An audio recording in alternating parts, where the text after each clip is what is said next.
Hello there everyone and welcome to a little project that I've attempted. Basically, we're going to be going to Liga Portugal, the Portuguese league, and we're going to try and challenge the top three of the Portuguese league, being Benfica, Sporting, and Porto. We're going to create a club in that league and hopefully win the Liga Portugal title and also challenge for the Champions League. At least that is our main goal, to win the Champions League. So guys, let me know if you like this video, like, comment, subscribe, do all that good stuff, and let's get into Clube Lusitano. Let's get into creating our club, shall we? So, we're also, as I said in the intro, going to be called Clube Lusitano. Now, I might butcher that several times. I am not the best at pronouncing names, but it's going to be Lusitano. Again, I've probably butchered that. However, right, there we go. Our nickname is going to be, oh, I don't know actually. Let's go with something, I mean, fish and chips. We are, a kind of maritime club. Let's go with... Is there anything in this that we could use? Is there something maybe? Let's go for the pirates, I guess, for now. The short name. We shall be, what? CF Lusitano. There we go. Making sure I'm spelling this correctly. I've got a whole spreadsheet on my left-hand side. That's what I'm looking at the moment. We can't have CF Lusitano. Okay, we'll just have Lusitano then. Cool. Boom. Abbreviation, it is going to be LUS, because obviously it's the first three letters of the club. Eagle, no. Parrot, no. Alien, no. Fox, no. Yes, horse. So the reason we're having a horse is because a Lusitano is also a type, horse breed rather, in Portugal. So that's why our mascot is literally the horse. We are club horse, basically. But anyways, not the point. Let's advance.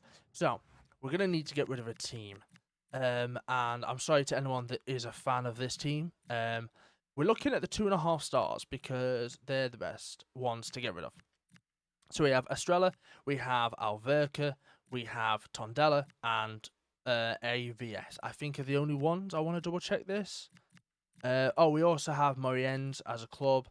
But we are going to go ahead and get rid of Tondela. I am sorry, Tondela. And our rival is going to be, for now, obviously it may change, but none other than Victoria SC.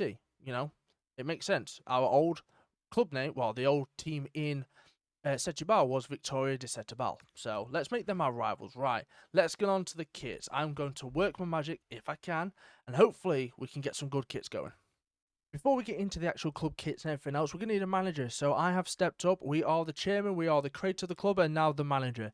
Let's hope we don't balls this up, shall we? So yes, we have Marshall AFK, obviously, or AFK Marshall, however you may read it, but they're going to call me Marshall as well. That's my name.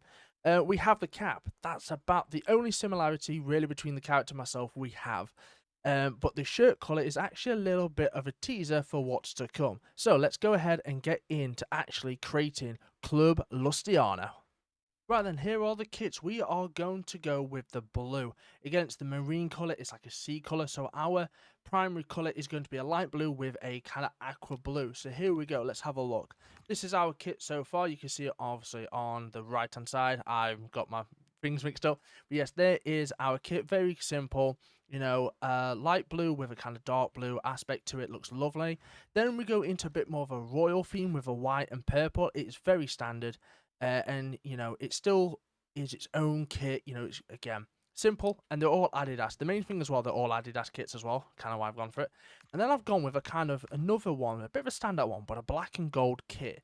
Now I am stuck between, if I'm honest, having the numbers the same as the actual second color. If you see, look, we could go full like that. And actually, do you know what? I like the white, but let's go for a full third kit. And then the kit, to be fair, is just an orange goalkeeper kit. It stands out from the rest. That's completely fine. Our badge, however, our badge is quite simple, actually. I found a really nice badge that I like. We're going to make this our primary colour, the blue. We do have, technically, Victoria, but we don't want that. We want a specific badge, and it is, in fact, where is it? I lost it. There it is. Perfecte Excellere. I'm pretty sure it just means perfect excellent. I actually don't know. I'm probably wrong. But it's a boat and it's on water, and it literally has the light blue and the dark blue and a big spinning wheel for obviously boats. And I think it just fits our personality of our club perfectly. And now for the stadium. I'd like to welcome you to Estadio Setúbal, which basically means Stadium of Setúbal. So nothing fancy, but you know, it was once called Octagon Park, to be fair. So it sounds definitely a lot better. But as you can see, 4,800, and it is just a nice light blue. Again, the marine color. As the seasons progress and we go up in the league, if we get like a third finish, or hell, we win the Liga Portugal title, or we even win the Champions League, or get good in the Champions League, whatever, we'll upgrade the stadium as it goes by so we can get more people in and show off our stature as a club as we progress.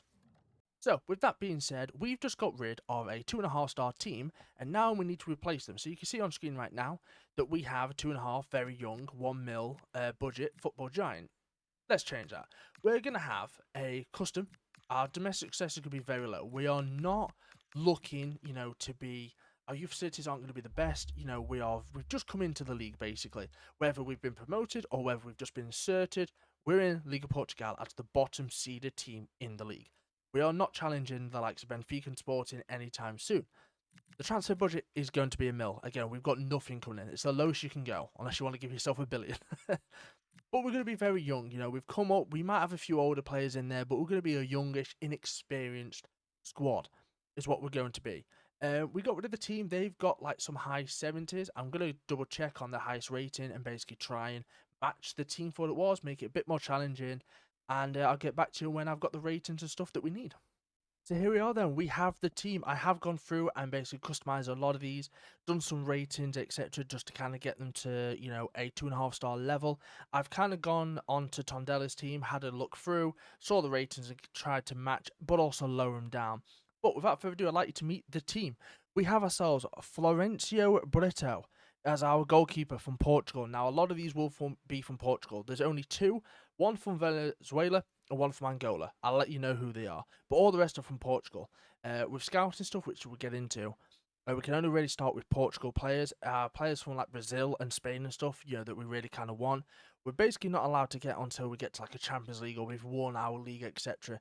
Just to make it challenging, and also we get to scout the more native Portuguese speakers, like Angola, for instance, and potentially pull some really good talent from there. But anyway, with that being said, we have Florencio Brito. I'm going to butcher a lot of these, by the way, and I mean a lot. Then, our number 2 is Celso Monteiro. Then we have Osvaldo Bento. Then we have Marcos Cardozo from Angola. Then moving on, we have ourselves Rubinho Baptista as the number 5 from Portugal. Our number 6 is Osvaldo Bento.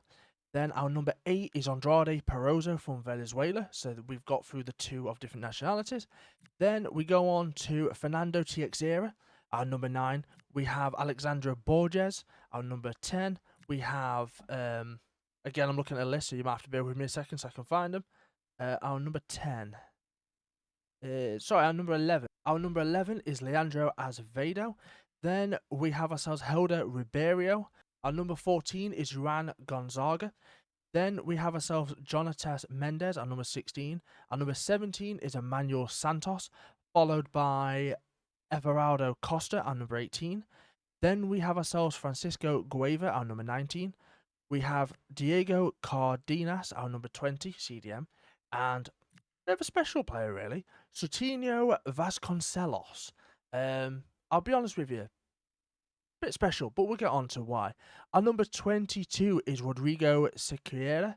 Then we have ourselves our keeper in Jorge Rezende. Then we have our number 26 centre-back in Danny Fejo. We have our number 28, Thiago Cordeiro. And then we have ourselves Taylor Luciano, our number 94. So these two players are special, Taylor Luciano and Sutinho Vasconcelos. I basically have two friends, my best friends really. We do GTA together, which is on the channel, me and Cal do Power World. But basically, they've come across to help me, and we've got their Portuguese counterparts. So they're going to help me basically set the team up and get into the squad. Now, they may not grow in overall because we know how create a club works. But basically, in the end, they're going to be mainstays. We're never going to sell them. As best we can, but we're never going to sell them. They're going to be, in the team. Up until the Champions League, they will be in the team. These two are the mainstays. Basically kind of like a little special thing for them. They've supported me, for YouTube and all that stuff without getting all into stuff like that. This is a FIFA video after all. But basically, I want to give a massive shout out to Dano and to Kyle.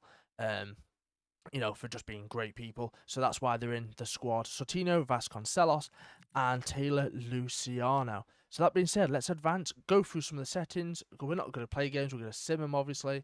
And then let's get into the start of the season. Okay then, just a quick overview of the settings. Again, we're not actually going to be playing them. We might play one just to kind of get a look at the team, etc. But apart from that, we're going to be simming most of the games. The only other game we might play is the Champions League final, if and when we get there. So we're on competitive, world class. These don't really matter. Deep simulation on, we have the Premier League, the Bundesliga, the Serie A, the Eredivisie, and La Liga. Basically, my 5 favourite leagues outside of the Portuguese league. Eredivisie and Liga Portugal are my favourite leagues, if I'm honest. Although I am a Palace fan, you can't see it, but I've got a Palace thing up there. Anyway, manager market is on. I want to see some transfers, you know, for the managers. Board of position, no sacking. Technically, we're the chairman and the manager. If I sack myself, then something's gone wrong. Normal scouting speed, no unexpected events. I understand it, and I get the kind of you know, intrigue to it and the surprise factor. But for this, I just kind of don't need it. You know, we're just going to do it normally, kind of standard stuff. Match doesn't really matter. Game type, competitive, CPU, dynamic. I'm just leaving standard stuff.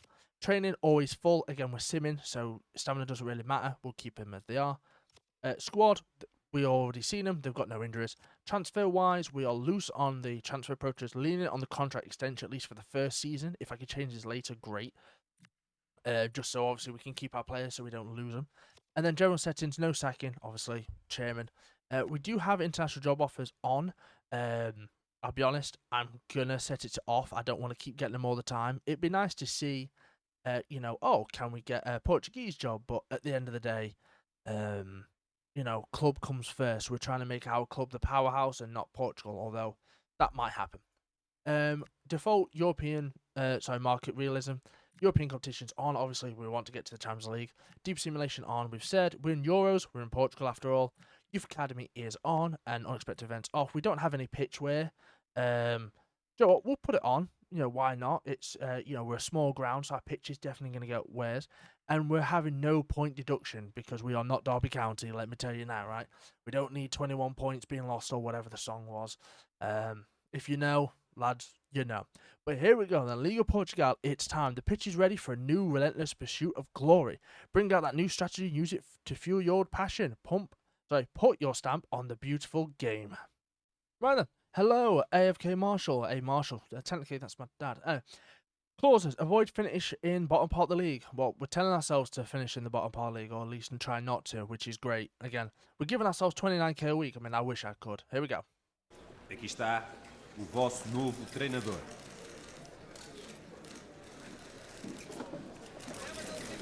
I wish the cat was backwards. Looking good. Right, here we go then. So, as we jump in, first things first, we've got the horse. The beautiful game is back. If we go to our squad, you will see the squad lined up as follows. Obviously, you can see them all there. You know, they're looking great. Baptista, Perozo, we're going to switch them around. And yeah, look at that team. You know, we are very excited for the team. A quick thing that we need to check is some of the play styles. We have, what do we have on you? Far throw. I know there's a couple I've changed. They went from like a cam to centre mid, or they went from like a cam to a winger. Nothing's really changed. So TX era, nothing. Left winger, nothing. Vasconcelos, so Sutty, basically. Inside forward plus incisive, ping pass, technical, inventive. Oh, you're starting off good. Monteiro, nothing. Centre backs, nothing.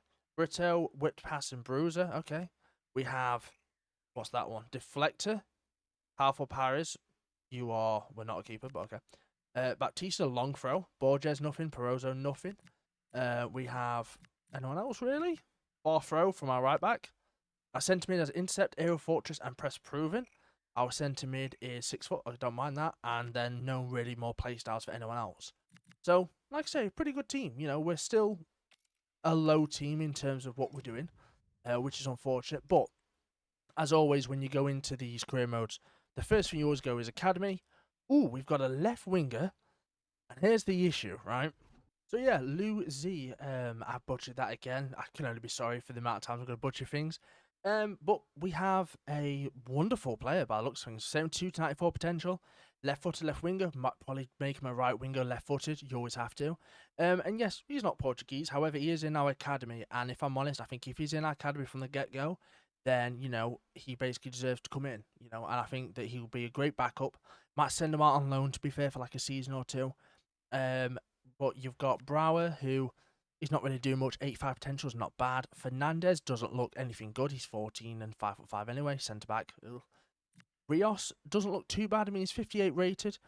Victor Rios doesn't look a bad player. Probably a good backup again. We have David Walsh, who's Irish, who again just doesn't look the part. 85 potential is not bad. And then we have Xavier Martins, who's 6'4". That's a big couple of inches difference. And to be fair, we've already got 3 keepers. We don't need them, but we might bring him in. So I'll be honest, we'll bring in Lou for now. We'll promote him to the senior team, and I'm going to be honest, I'm going to release you. I'm going to release Fernandez because he is dog. Rios, we'll bring you in actually. Walsh, you can bug off. And you know what? Xavier Martins, we will bring you in and potentially send you out on loan, I guess. So, not a bad youth squad, if I'm honest. Just a quick thing before we actually get into all the stuff, the tactics and all the transfer stuff. Earlier on, I had said that basically there's all Portuguese with the exception of 2, Angola and Venezuela. Turns out I was wrong, but it actually works in my favour, which I'm surprised about. Basically, our left back Gonzaga is Brazilian. Our centre mid, which is Jonatas Mendes, is also Brazilian, and our right winger Everardo Costa is also Brazilian. But this works perfectly because the language spoken in Brazil is Portuguese. So we actually get a pass, thankfully, because otherwise, that would have been a mistake and it would have haunted me. But like I say, luckily they're all Brazilian, so it all works out completely fine. But yeah, just a little correction. Obviously, when you're looking at it, you'll see that it was Brazilian. I just wanted to make sure we was all, on the same page with everything, so I wasn't lying about any nationality stuff. You can all see, apart from Costa, Mendes, and Gonzaga being Brazilian, we have obviously centre back of Marcos Cardoso being Angolan, and then we also have Perozo being Venezuelan. Everyone else, apart from obviously Lou, who we just brought in from the youth academy, is all Portuguese. Thank God that's been sorted. Right, let's have a look at basically setting the squad up for obviously the future. So if we go over to the team management, I have played around with the tactics a little bit, and I have come up with, this is what I actually play as a Palace fan. I really like this formation for Palace, especially now that we lost Guehi. So I play a 4-3-3 defend, which is the 4-3-3-4, I want to say. I'm not entirely too sure on that. Let's just double check. It's just 4-3-3 holding. Anyway, point being, we have 2 inside forwards on our wing, which is obviously Taylor and Soutinho. We have TXA up top as the poacher. We have a holding CDM and 2 box-to-box centre mids. Our full-backs, obviously right back and left back, and we have 2 defenders on defend with centre-backs, and then goalkeeper is just goalkeeper balanced. Short passing, balanced. I honestly usually run this in career mode whenever I can. I really like it. That's what it looks like with the ball. I honestly really enjoy this. I'm not going to go for any meta tactics or all of that. That could be safe for Ultimate Team. This is Clube Lusitano. We all go in standard 4-3-3, standard formation. And hopefully this is going to be the philosophy going forward with the team. So fingers crossed this 4-3-3 works. Now with the starting lineup, as you can see on the bench, we have quite a decent bench. 64, 65, some 60s, 459. They're not bad, but they're decent bench players. And then we have some decent reserves. Obviously, we had Lou come in. We've got Rios come in. Martins come in. Azvedo as well. Bejo and Cardenas. But our starting 11 is going to be none other than Luciano, Teixeira, Soutinho, Perozo, Baptista, Borges, Bento, Cardoso, Monteiro, and the Brito brothers. And yes, I am putting it in law that these are brothers. They are twins, but they are not twins that look the same. They're the other kind. I don't know what the word is for, but basically they are brothers. They're twins, but they're not same looking twins. You know what I'm trying to say. Anyway, we have Borges as captain. Now, whilst I think this is an okay, I actually prefer someone else as captain, and it's going to be Cardoso at the back. I always think a centre-back or like a CDM should be your captain. They can see the whole pitch. I understand that strikers are captains and wingers. I get it. Not for me, but I like a centre-back or the keeper, CDM centre-back keeper, to be the captain. Left short free kick, honestly, this is not going to matter to us because at some point, we're just going to sim the game, so it doesn't really matter. But I want to make sure the captain is Cardoso. I think he's the man to lead us, hopefully, to a brighter future and the Champions League, or at least, some part way. Because again, these are creative characters, creative players. They might not go up as well as players or youth talent, so we've got to be careful on that. And with that being said, we need to look at transfers. Now, obviously, we're going to stick to the Portuguese route. And I'll be honest, I've not really looked at many players, but there's one specific player I would really love to get in. And I'm not sure I can. It is updated, so we'll see. But I love this guy. You know, I found him in Sporting B when I was playing Football Manager a couple of years ago. Thought he was absolutely brilliant. He went to Everton, didn't really get his shot. He's gone to Rangers, which is basically one of my good friends' team, one of my best friends. And we both love Schmidt. I've loved Schmidt for a while. I'm not quite sure on his rating, so we have to be careful about that. But we'll shortlist him. We'll scout him. He has been at the club since 2025.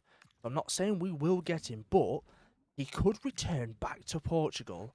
Because, like I say, he was in Sporting's academy and he could really make a go of it. And we don't know too much about the player, so he is scoutable.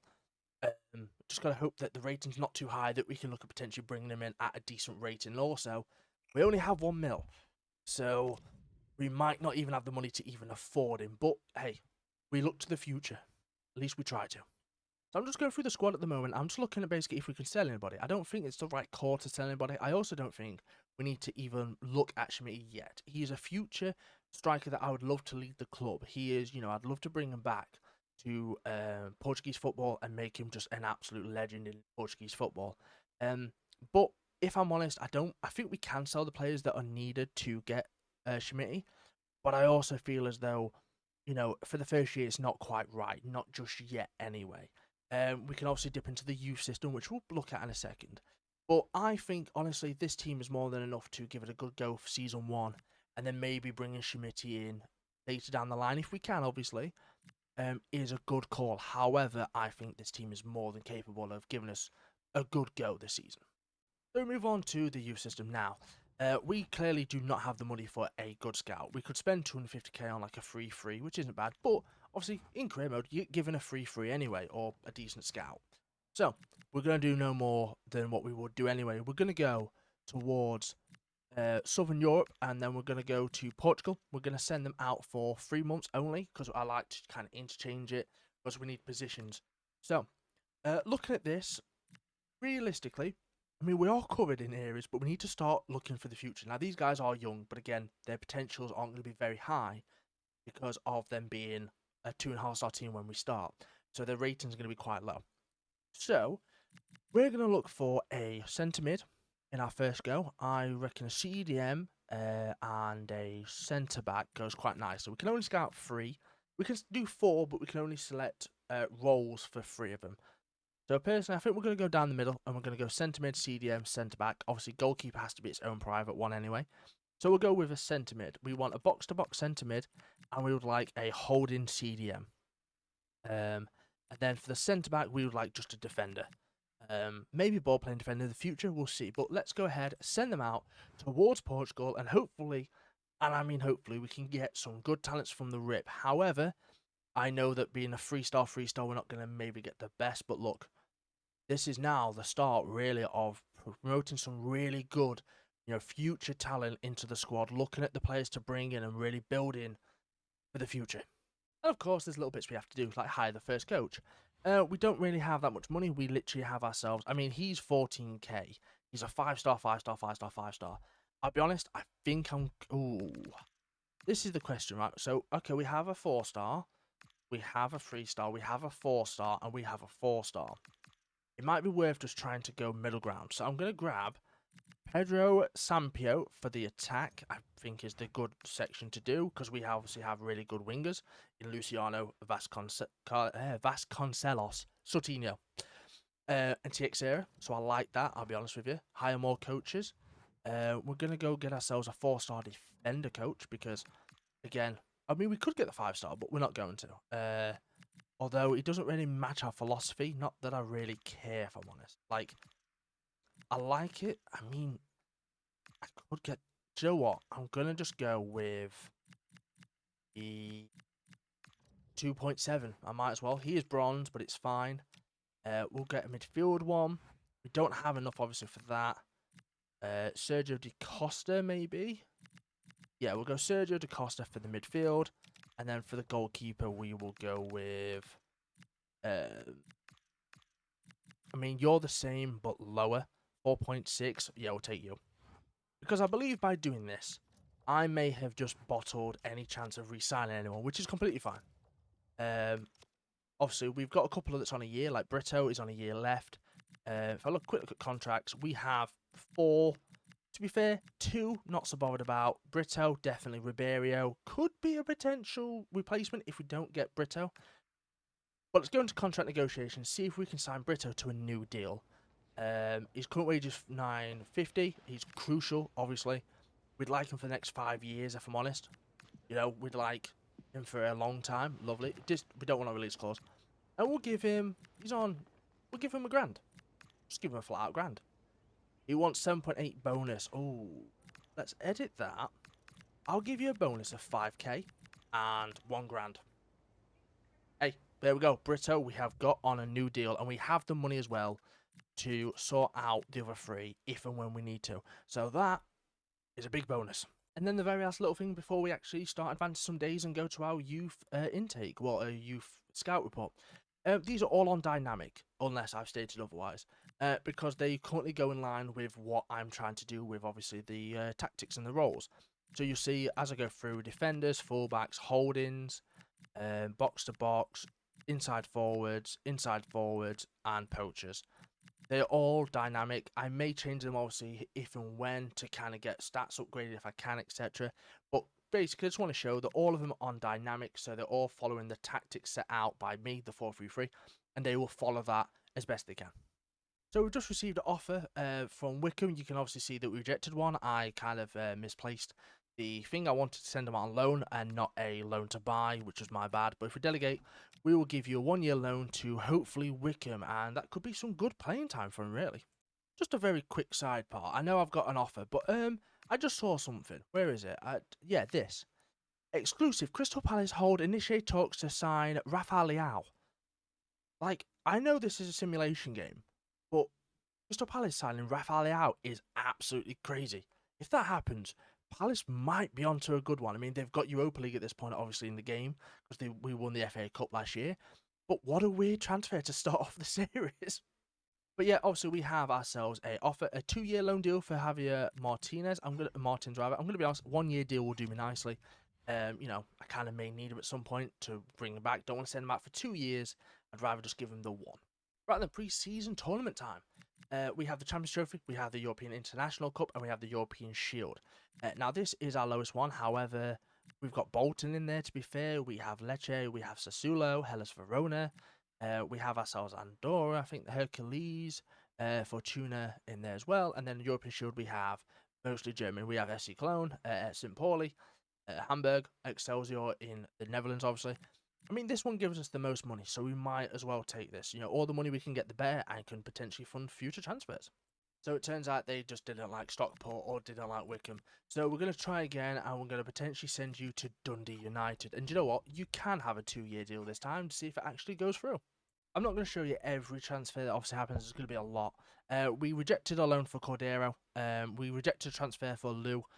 But we have had RKS Rado come in for Rios, and obviously we are trying to send him out on loan. So hopefully we accept this. He's currently still talking with Dundee, Martin, so it's not a bad sign.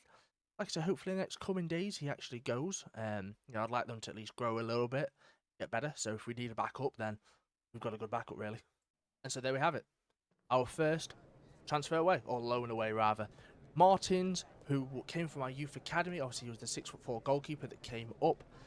Is heading off to Dundee United for 2 seasons. Obviously, we can always call him back if we need to. But I'm glad he's getting playing time. You know, we have Brito in our net, so he's not going to play above, but he's gone to Dundee for 2 years. So, with that being said, we have now hit July 18th, which is the group stage. We have Cultural Leonesse as our first opponent in the cup. We have... Okay, they're playing a 4-2-3-1 wide. I like to see it. Not a bad formation. We've already set up the tactics. We've got a new email, which is Martin's loadout, which obviously we've seen. So let's go into match day then, shall we? We're not going to play. We're going to quick sim these ones to get through. How can this team do in their first... Oh, 2-2. Borges scored and Mendes scored. Okay, then Mendes came on for Baptista and scored incredibly quickly. Jesus Christ, okay. And then Borges came on, but then Santos came on for Parozo. So, okay, I will happily take a 2-2 in our first. We didn't lose. That's the main thing. We didn't lose. And just before I send him out on loan, I've decided to change Lou to a right winger instead, as he's left-footed. We're going to put him back on the dynamic, obviously inside forward, but we'll change to a right winger for a bit of backup. Yes, we have 4, but he is going to probably go out on loan. He was one of our highly rated players within the youth system. So again, let's get him out on loan, give him some good playing time. Hopefully he comes good for us in 6 months, a year, maybe 2 years. Here we have Fortuna.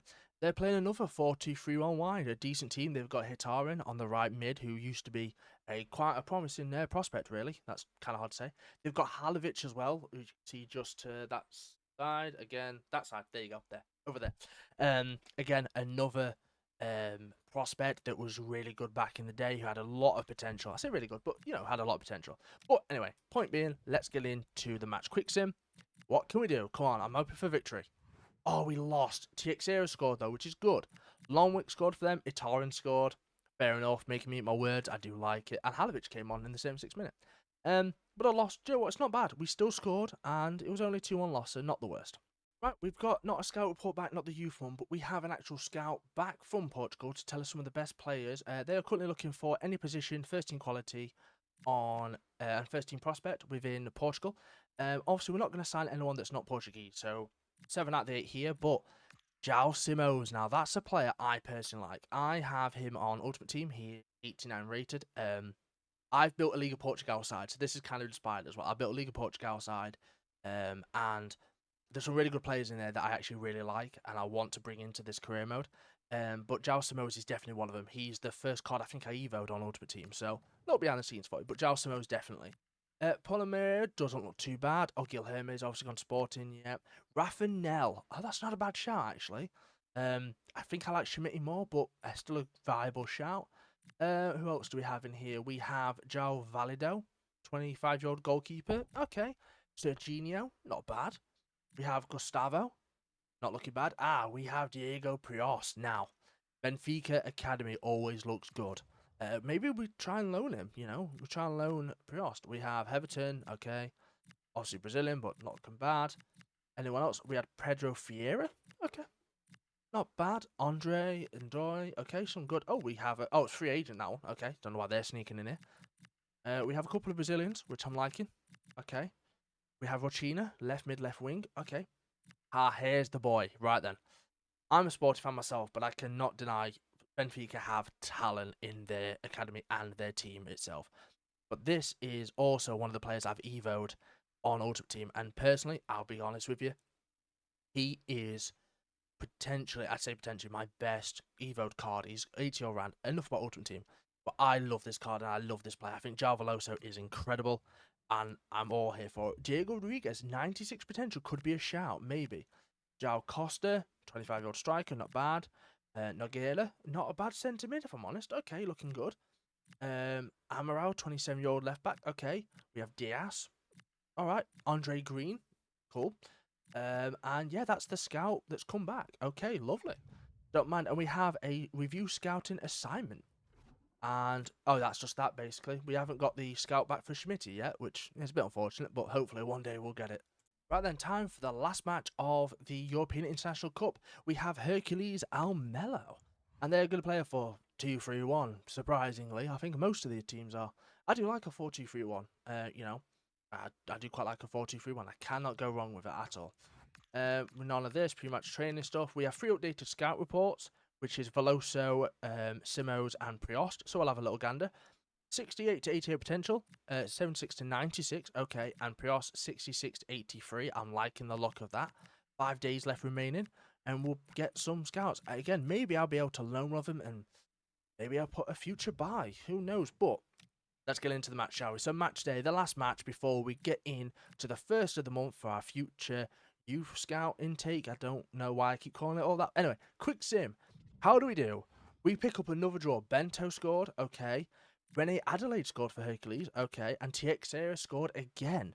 So our striker is picking up goals. It's not bad. It's not the end of the world. But we come out with 2 draws and a loss. We're kind of searching for our first win, which I'm not looking forward to, considering we have Braga as our first match. Oh dear. Okay, so it turns out the scout did come back for Schmidt. I just didn't see it, apparently. I don't know where it went. But anyway, 73 rated. Currently 3 ratings above our best player, so maybe we don't go get him. But then again, maybe we do. Obviously, I haven't got the money, and his wage is 32k. But like, he's 21, he's still young, he's still got a good time. He's probably got a good, I'd say, 7-8 years on him yet, which is what we need. He's a little bit experienced. We're not just going for youngsters, but Schmidt, century rated, not out of the way. It's definitely feasible. Just got to hope that some players have a really good season. Or you bring someone in that, can do it. Because I'm looking at Prios, I'm looking at Veloso, I'm looking at Simos, and I mean, Simos has got a game face, So let's see, shall we? Okay, then we have our scouts back. We have ourselves Joe Simos at 70 rated, which is definitely in the ballpark. 18 years old, obviously promising for Simos for obviously Sporting going forward. I might look at trying to loan him. I know I said I was just going to stay away, but when he's 70 rated, he fits into the squad. It's very tempting not to get him. Sorry, it's very tempted to get him, very hard not to get him. We have Priost, who is 66 rated. Honestly, looking good. 64 pace, 60 shooting, 61 passing, 60 dribbling. Looks pretty decent. And then we have Veloso at 65, who, looking at this, has one more pace, right? So, bear with me here. One more pace, 2 more shooting, 3 more passing, 2 more dribbling, 1 more defending, and 4 more physical, but he's rated lower. I mean, I'll take it. Obviously, maybe his position isn't centre mid. It might be a cam. But Veloso is 65. Could definitely be a quick loanee or even a permanent. 1.7 mil, 3.9k wage. I love Simos, I really do, right? And I love Veloso. But Veloso is 65 rated. He falls below Simos. And he also falls below quite a few of our starting 11, sorry. So I'll get back to you. This is very tempting. I'm going to have to decide what I want to do. But whilst I ponder about potential signings here and there, it's the 1st of August, which means we have our youth scout report back. Let's have a look and see if we've got anybody. We have 1 to 99. That's horrible. I forgot they did this. So we have a 15-year-old CDM rolled out Machado. Not bad. Could be better. We have Guilherme Nunes, CDM again, which again isn't bad. And we have Diego Estevez up to 77. Do you know what? Let's sign you, and I mean, I might as well sign you, see what we're saying. We can't actually sign anyone at the moment. I'll be honest, the budget is 8 to 9k. We are very low on budget. But let's have a look at what the academy's saying for them. So they've picked up. Okay, we have some stats. We have a 52 rated Machado with Anticipate, not bad. We have Nunes with Press Proven. Actually looking like a decent CDM to fair. Stats are there. And Estevez, who's not a bad centre-back, but at 5'4", he will be playing left-back if he does not grow in 2 years or even gets close to being better. So we have a player leaving us. It is Lou. We brought him in from the academy from the get-go. Great addition, really good potential. 76 to 94. Don't bat it. But he's gone to Padova for a year to try and get some playing time. He's a right winger. He may be in the plans later, but quite honestly, we have the players available for us. And I hope that he goes up in the ratings and gets, comes back better than what he was, obviously. And now for another player going out, I believe this is Rios. Obviously, we've seen this animation many times. Victor Rios has gone to Plymouth. Plymouth of all teams. Look, he's gone for 2 years. I'm happy. It's a loan move. We have Bento and Gonzaga, obviously, is back up. So we're pretty good, but lovely stuff. So we've arrived at the first game of the season, which is Braga. Now, usually I would be skipping them month to month, but it's the first game of the season. I kind of want to see what we're doing. We've obviously had a pre-season, 2 draws and a loss. Not the best, but still pretty decent. But I want to see where we are in terms of the actual league. I'll probably do this every season. We'll sim the first game, see where we are, kind of gives an indication of what's to hopefully come. And then we will skip ahead to the January transfer window and pick up from there. But with that being said, what's Braga playing? Braga's playing a 3-4-3 flat. Okay, Horta left wing, great player to be fair. Arian B, good centre back. Carvalho CDM, Moutinho centre mid, Victor right mid, Salazar right wing. That's a good team. They're a 4-star team. I'm scared, I'll be honest. Our first competitive game in Liga Portugal. Here we go, tack view. What has Braga got for us? Please be decent. I will take that. A 1-1 draw with Braga to start off the season. That's not a bad look. Porto scored in the 46th. We actually took the lead in the 40th minute. Do you know what? I'm happy. I've got a good feeling about this. Hopefully, again, we can't get relegated, which is good. But we need to avoid that bottom part of the table. But a draw against Braga, I'm very happy with that. So after a lot of thinking and trying to sort out, it's transfer deadline day. For those of you that don't know, which everyone, it's transfer deadline day, and I'm thinking, do you know what? I am going to try and make a signing. I think we're going to go with João Veloso, and honestly, I want to try and create a bridge between us Sporting, Porto, and Benfica. Whilst we are trying to obviously challenge the big three, I would like to at least create a bit of a thing where potentially in the future the clubs can loan off us, but we can loan off for them. We're going to give their players a really good outlet. So I'm going to try and actually approach to loan João Veloso for a season. Build a little bit of a friendship, a bit of a bridge, a bit of a, relationship. So basic terms, we're not going to loan to buy him. We might look at that in the future, but obviously it depends. We'll go for a nice year. Obviously, Mourinho's manager, I forgot about that. Happy to let him go out. Terms of the wages, we can go. What have we got? We have got the money for it. 50-50 is a lot. Can we go 40-60? Yeah, we agree. Okay, potentially we might get Veloso on a loan deal. I'm actually so excited. He is one of my favourite players. And if we get him, it's a really good move, obviously, for us, but from Benfica and the player. All parties are in a good way. So, with that being said, we have our first official signing of the series, and I don't think it could be anyone better. I think if, Dano's watching, he'll understand completely, the decision I've made, and hopefully you guys understand the decision I made. The future of Portuguese football, Veloso, Simões, and all that lot, but we have gone for potentially one of my favourite players anyway, João Veloso. You will not be wearing the number 7. We have a special number for you. Don't you worry. But we have signed João Veloso on loan for the season. I'm so excited. Let's hope he does well. It's all simmed, so I don't have control over this. But let's hope he does well. I really want him to. And there we are then. Veloso is in the starting lineup. Yes, it might be a bit of a controversial call. We've got Perozo who's doing well, but they're both unimportant. So I'm hoping that the game will switch them in and out. Obviously, Veloso needs playing time. I wish there was kind of thing of like we could give him so much playing time or a role within the loan, but it is what it is. Perozo and Veloso can switch. Obviously, Veloso is going to have the better realistic gain in the future than Perozo, but they need to fight for a spot. He is our number 37. Now, don't ask me why, but number 37 is one of my favourite numbers. I had it on Zamazdix in a career mode I did on FM with the boys, and I've used it for clubs. I've used it for a lot of my favourite players. I tend to have the number 37. I don't know why. But here we are, box to box, Veloso, our first and potentially the marquee sign of this whole career mode. Let's get to the January transfer window. So we actually currently paused on. You can see we're only on 4 points. We're not doing bad. We're actually 16th so far. We're not quite at the January transfer window yet. We're actually in the 1st of October. Yeah, we've actually stopped it because our academy has been scouted. It's been done, and I don't believe I have the funds. Yeah, we have Aguiar. We don't have the funds to sign him, unfortunately. We have Lobo that we're potentially missing out on. Centre mid left. This is the issue, right? We didn't have that much money. We signed Veloso, and unfortunately, the youth did suffer. We have a couple of really good players there. 16 as well, 17. They probably could have come into the first team. But unfortunately, that is the luck of the draw. We prioritise signing a proven player. Whilst low rated, the ratings on these might look 50 to 64, he wouldn't get above Veloso. 52 to 70 probably would have got ahead of Veloso. But look, looks the draw. I'm still happy with my decision. I really am. Yes, I made a blunder, but it just means that when we search again, which will not be for now, it'll probably be in January maybe if we get money or the next season. It's one of those cases of we just got to be better with our money. We didn't have a lot. We had $1 million to start off with, and with doing contracts to obviously get people to stay, we're always going to lose a lot of money.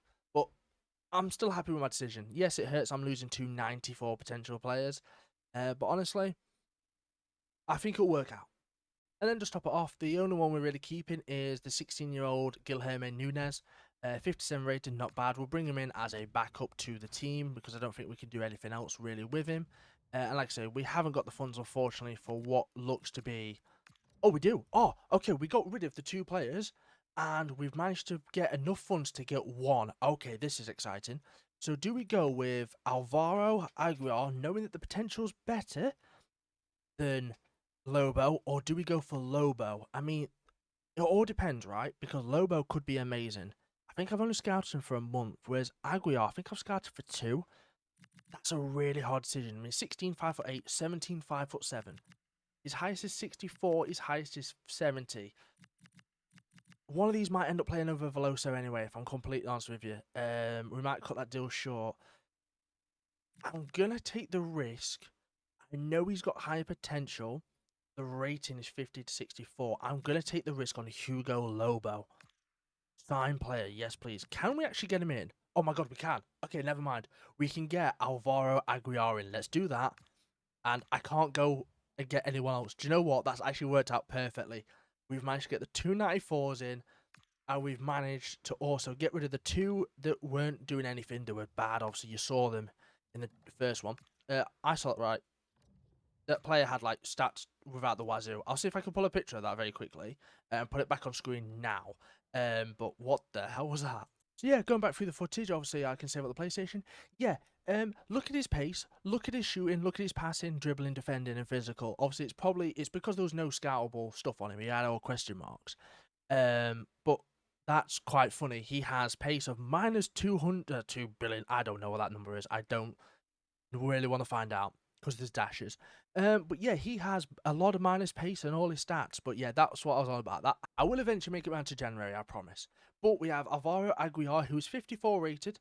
You know, quite a low potential, but again, quite a low rating, but that potential is 76 to 94. It's still good. And we have Hugo Lobo, who actually, as anticipate, comes in quite decently, has the potential to be fair, but does not have the rating. So actually, it was a good call to bring these guys in. You know, they're quite low. We can bring them in. I reckon we bring them in now. Lower them out in January. Get them some game time. Hopefully they grow. I quite like anticipate my centre mid, actually, if I'm honest with you. Good stats, to be honest. You know, looking pretty decent. So what we'll do is we'll bring Aguiar straight in. And we will bring Lobo straight into the team. And hopefully try and get them alone in January. Right then, we've entered January 1st. We've entered the transfer window.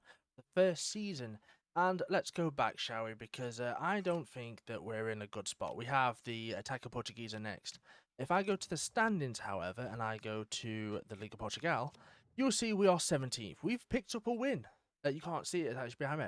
We have 9 losses, 7 draws, and 1 win. However, we are above Alverca, which I'll take. Our win actually came against Nacional. I'm going to show you where it was.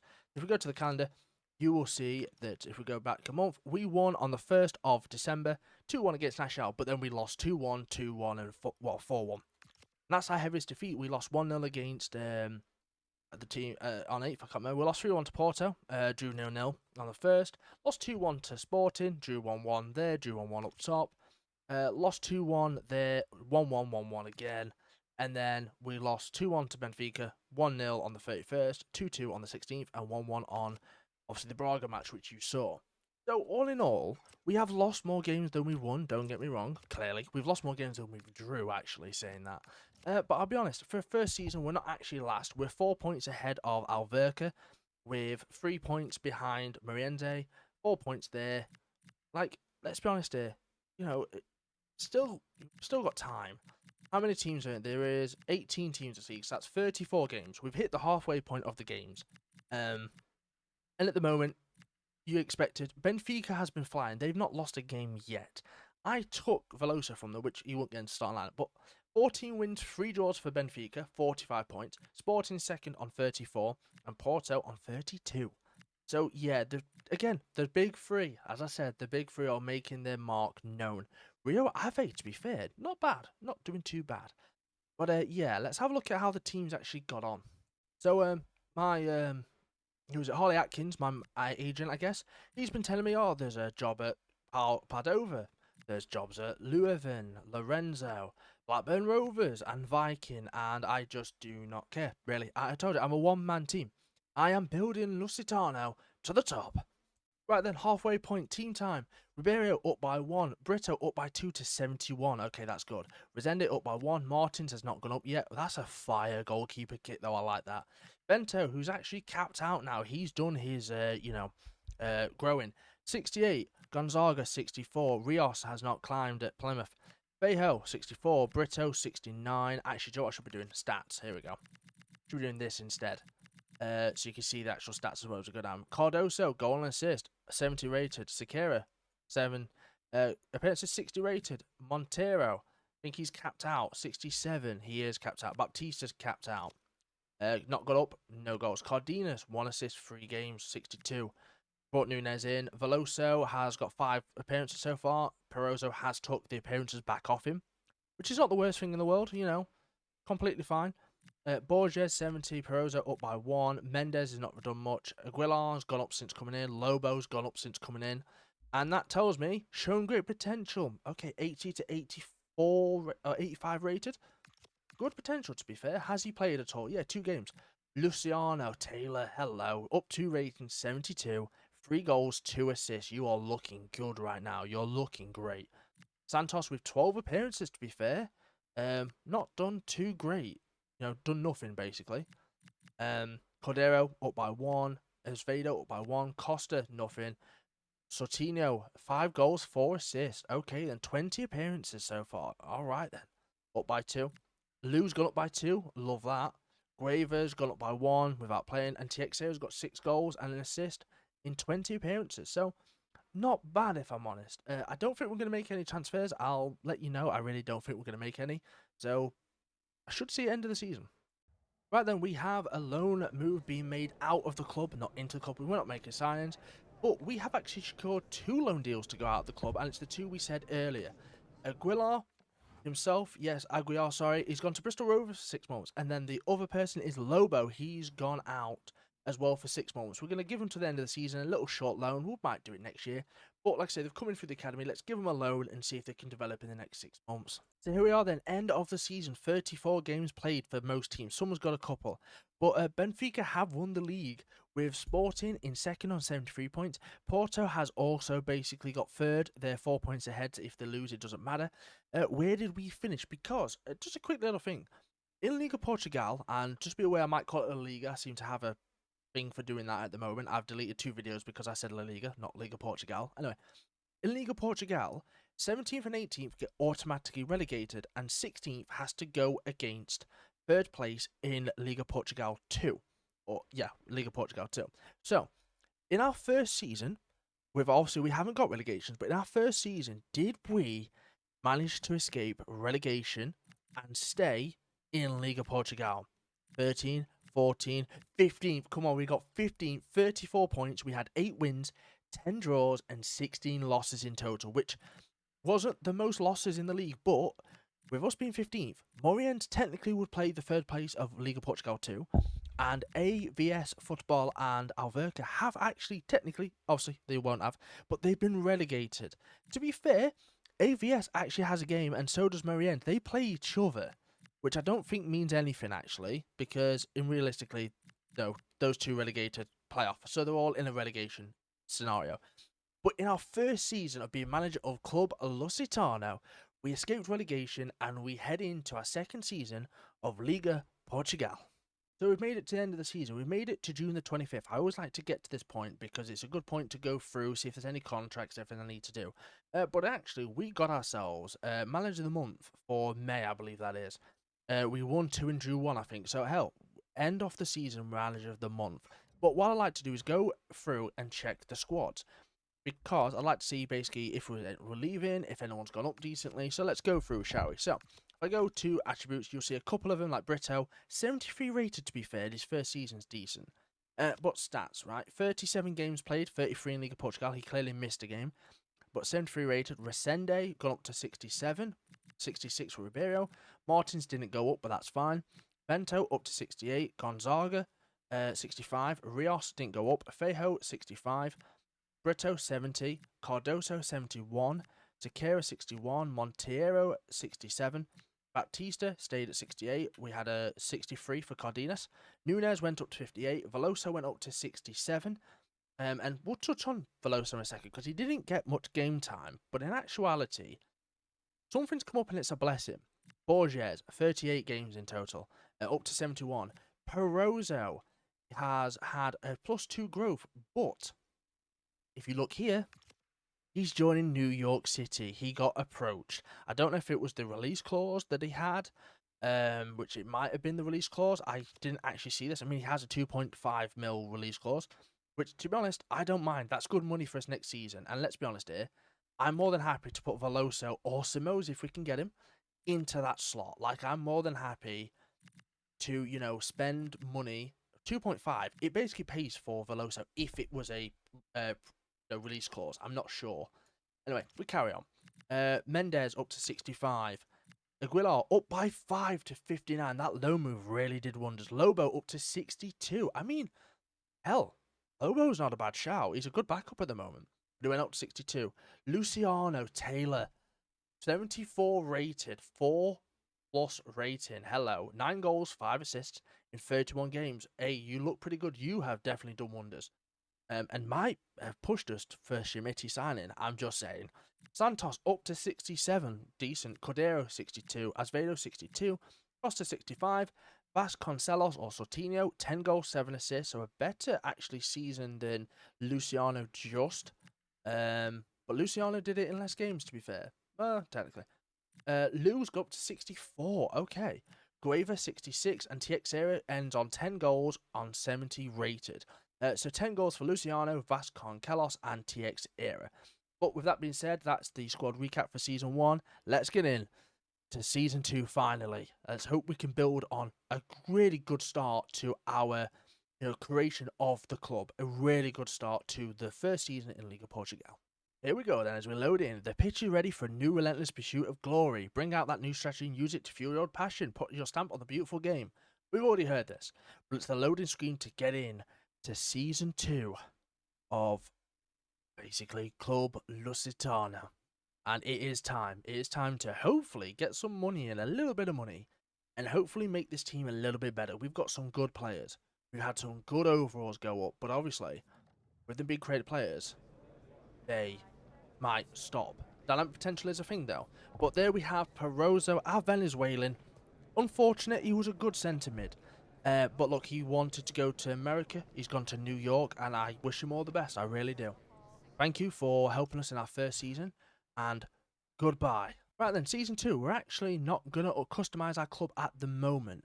It's still a good ground. We've had one good season. Doesn't mean we can just up and, change the stadium. I think we're just going to keep the club as it is, if I'm completely honest. Right, Season 2, we've got a couple of players. We have Cardoso, Baptista, Santos, and Fejo, who are all leaving. Well, not leaving, but their contract expiring in 11 months. I would like to sign them to new contracts. We currently actually have 4 mil to our name to look around and see what we can do with. But that might go down. Let me sign these guys to a new contract if I can, and we'll see how much money we've actually got if we need to get anybody. So after sorting the contracts out, it turns out we basically have near enough 4 mil. So we have like 3.9 mil, I think it is. Yeah, 3,965. So we'll call it 4 mil. So I'm going to do a little bit of looking, see if there's any other players I want, and we're going to see what we can do with 3.9 mil. Here we are again, pre-season tournament invite. Let's get ourselves the most money, as always. European International Cup, 1.5 mil. Let's accept that invitation and hopefully get some more money in. So I believe this is going to be, the first player out, the actual first transfer out of the club. He was unhappy with his playing time. Brito is ahead of him, so he's not going to get the playing time he wants. We're going to get rid of Resende for about 1.2 mil, which isn't a bad deal. We have 4 keepers at the moment. We don't really need 4. I'd say 3 at most. We have our Brito, we have a backup, and then we have Martins, who is currently out on loan, but we still got a backup goalkeeper. But when he comes back, it will be 3 goalkeepers. So thank you for your service, Jorge Resende. He has gone to Estoril, another Portuguese team to be fair. But we have just sold him for 1.2 mil, which is definitely going to help our funds. We're going to be up to like 5.2 mil. And I'm quite happy. We got above his market value. And again, look, say Brito and Ribeiro. 1 rating less and actually 3 years younger. So, we've lost a player who helped us come up. But look, we have to make these sacrifices and these decisions if we want to become one of the powerhouses. So, with that being said, I am going to try the Audacious. Yes, he is technically 1 rating higher than Taylor. Technically. However, we're going to try the Audacious. We're going to either want an offer around 10 mil. Do you know what? Let's try this, shall we? We're going to offer, quite low board really. Oh, we've only got 4.8. We're going to offer, as a laugh, 4 mil. And we're going to play a swap. We're going to actually give you a striker in Gueva. He doesn't want it at the club. Submit the offer. You want flat out 11 mil. Yeah, we're not getting Schmidt this season or maybe even next. Yeah, it was worth a try. We have Lobo going back out on loan again. He only had 6 months. He went up to 62, but you're going to take him to Sounders FC instead to see if we can go up a bit more. Yes, we have Borges and Mendes. We are obviously lacking a centre mid. We might try and get someone in for that. But we've got 2 centre mids at the moment, so we can afford to let Lobo go out on loan. Our second player loaned out is, of course, our other centre mid, Aguiar. He's gone to Spezia for 12 months, a year loan. Again, I might recall him if I do need to, but honestly, it's just more playing time. They had good potential. They're still showing great potential, so why not just build up on that and get them as high as I can, and hopefully, you know, they make good in this squad later in the years.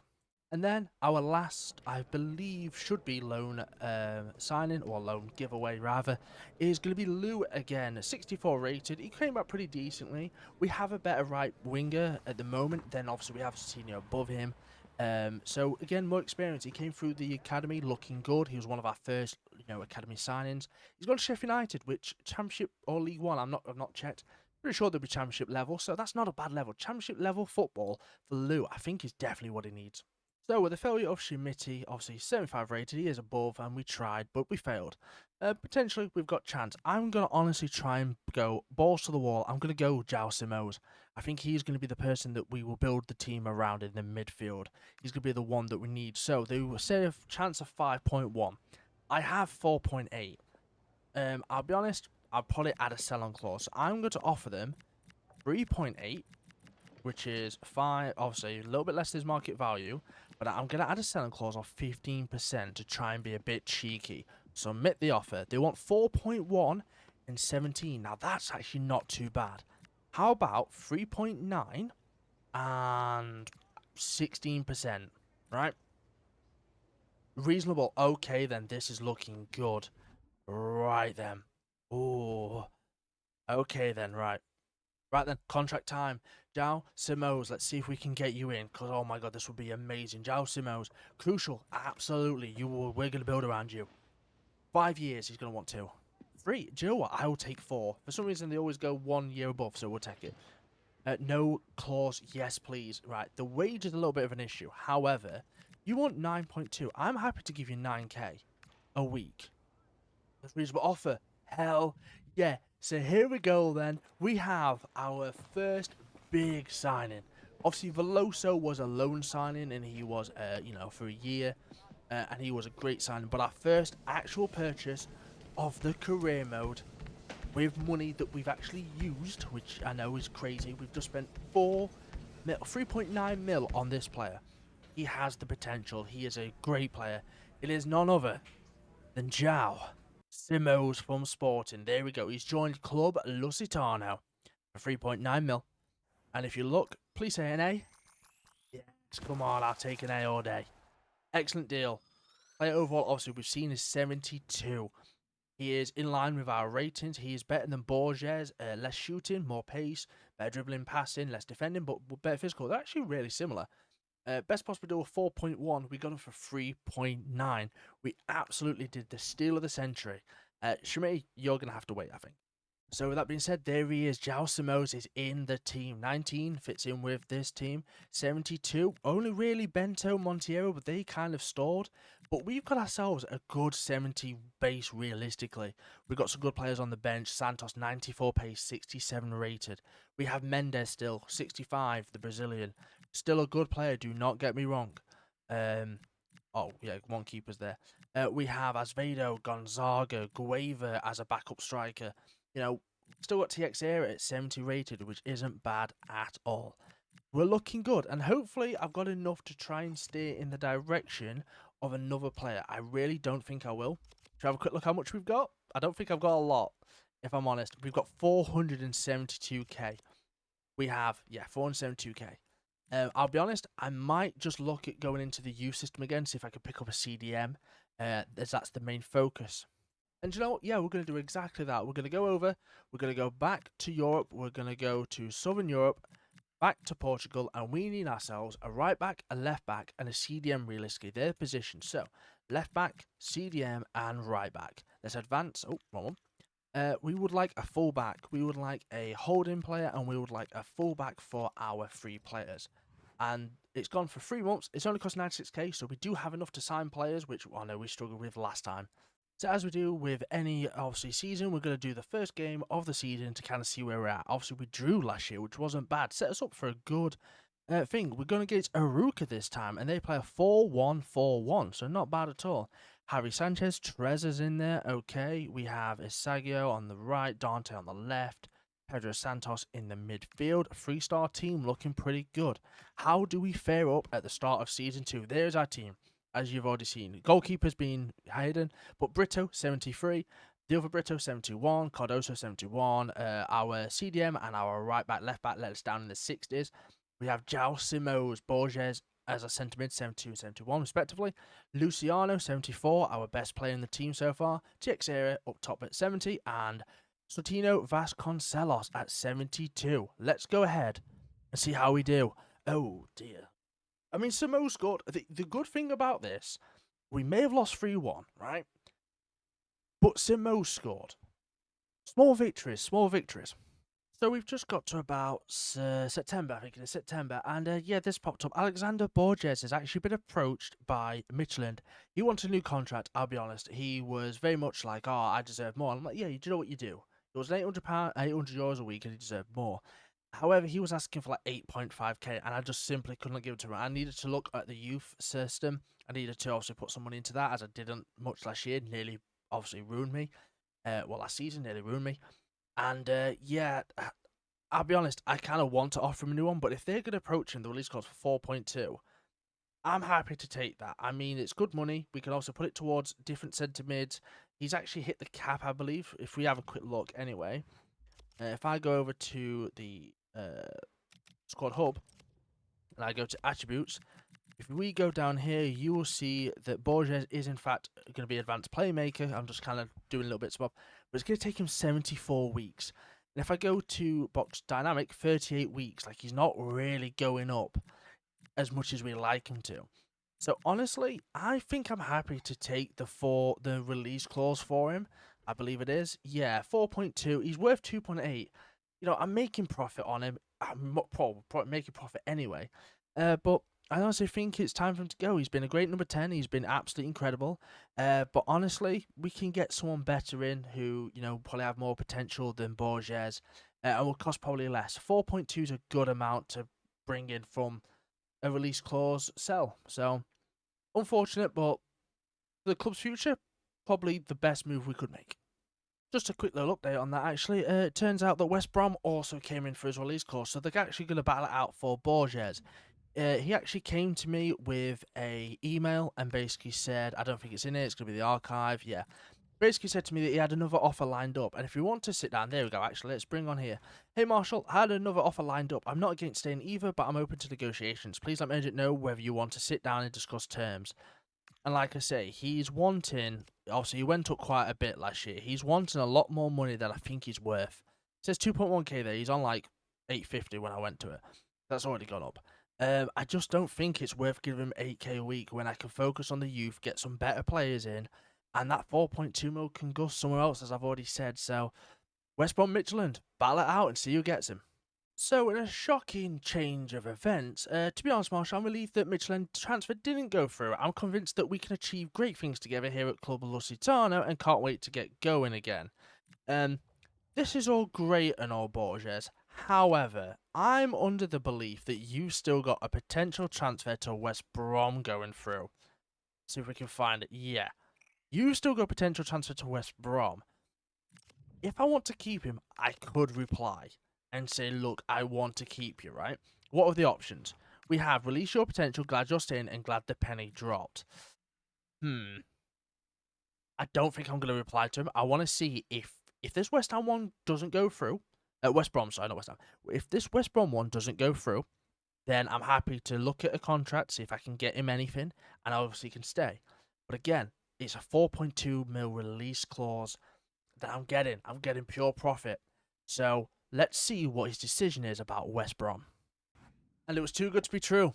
He didn't accept Midtjylland 1, but he accepted the West Brom. He wanted to go to the Championship, I believe. Again, it's one of those. He's a good player. You know, we've still got him, at least for now.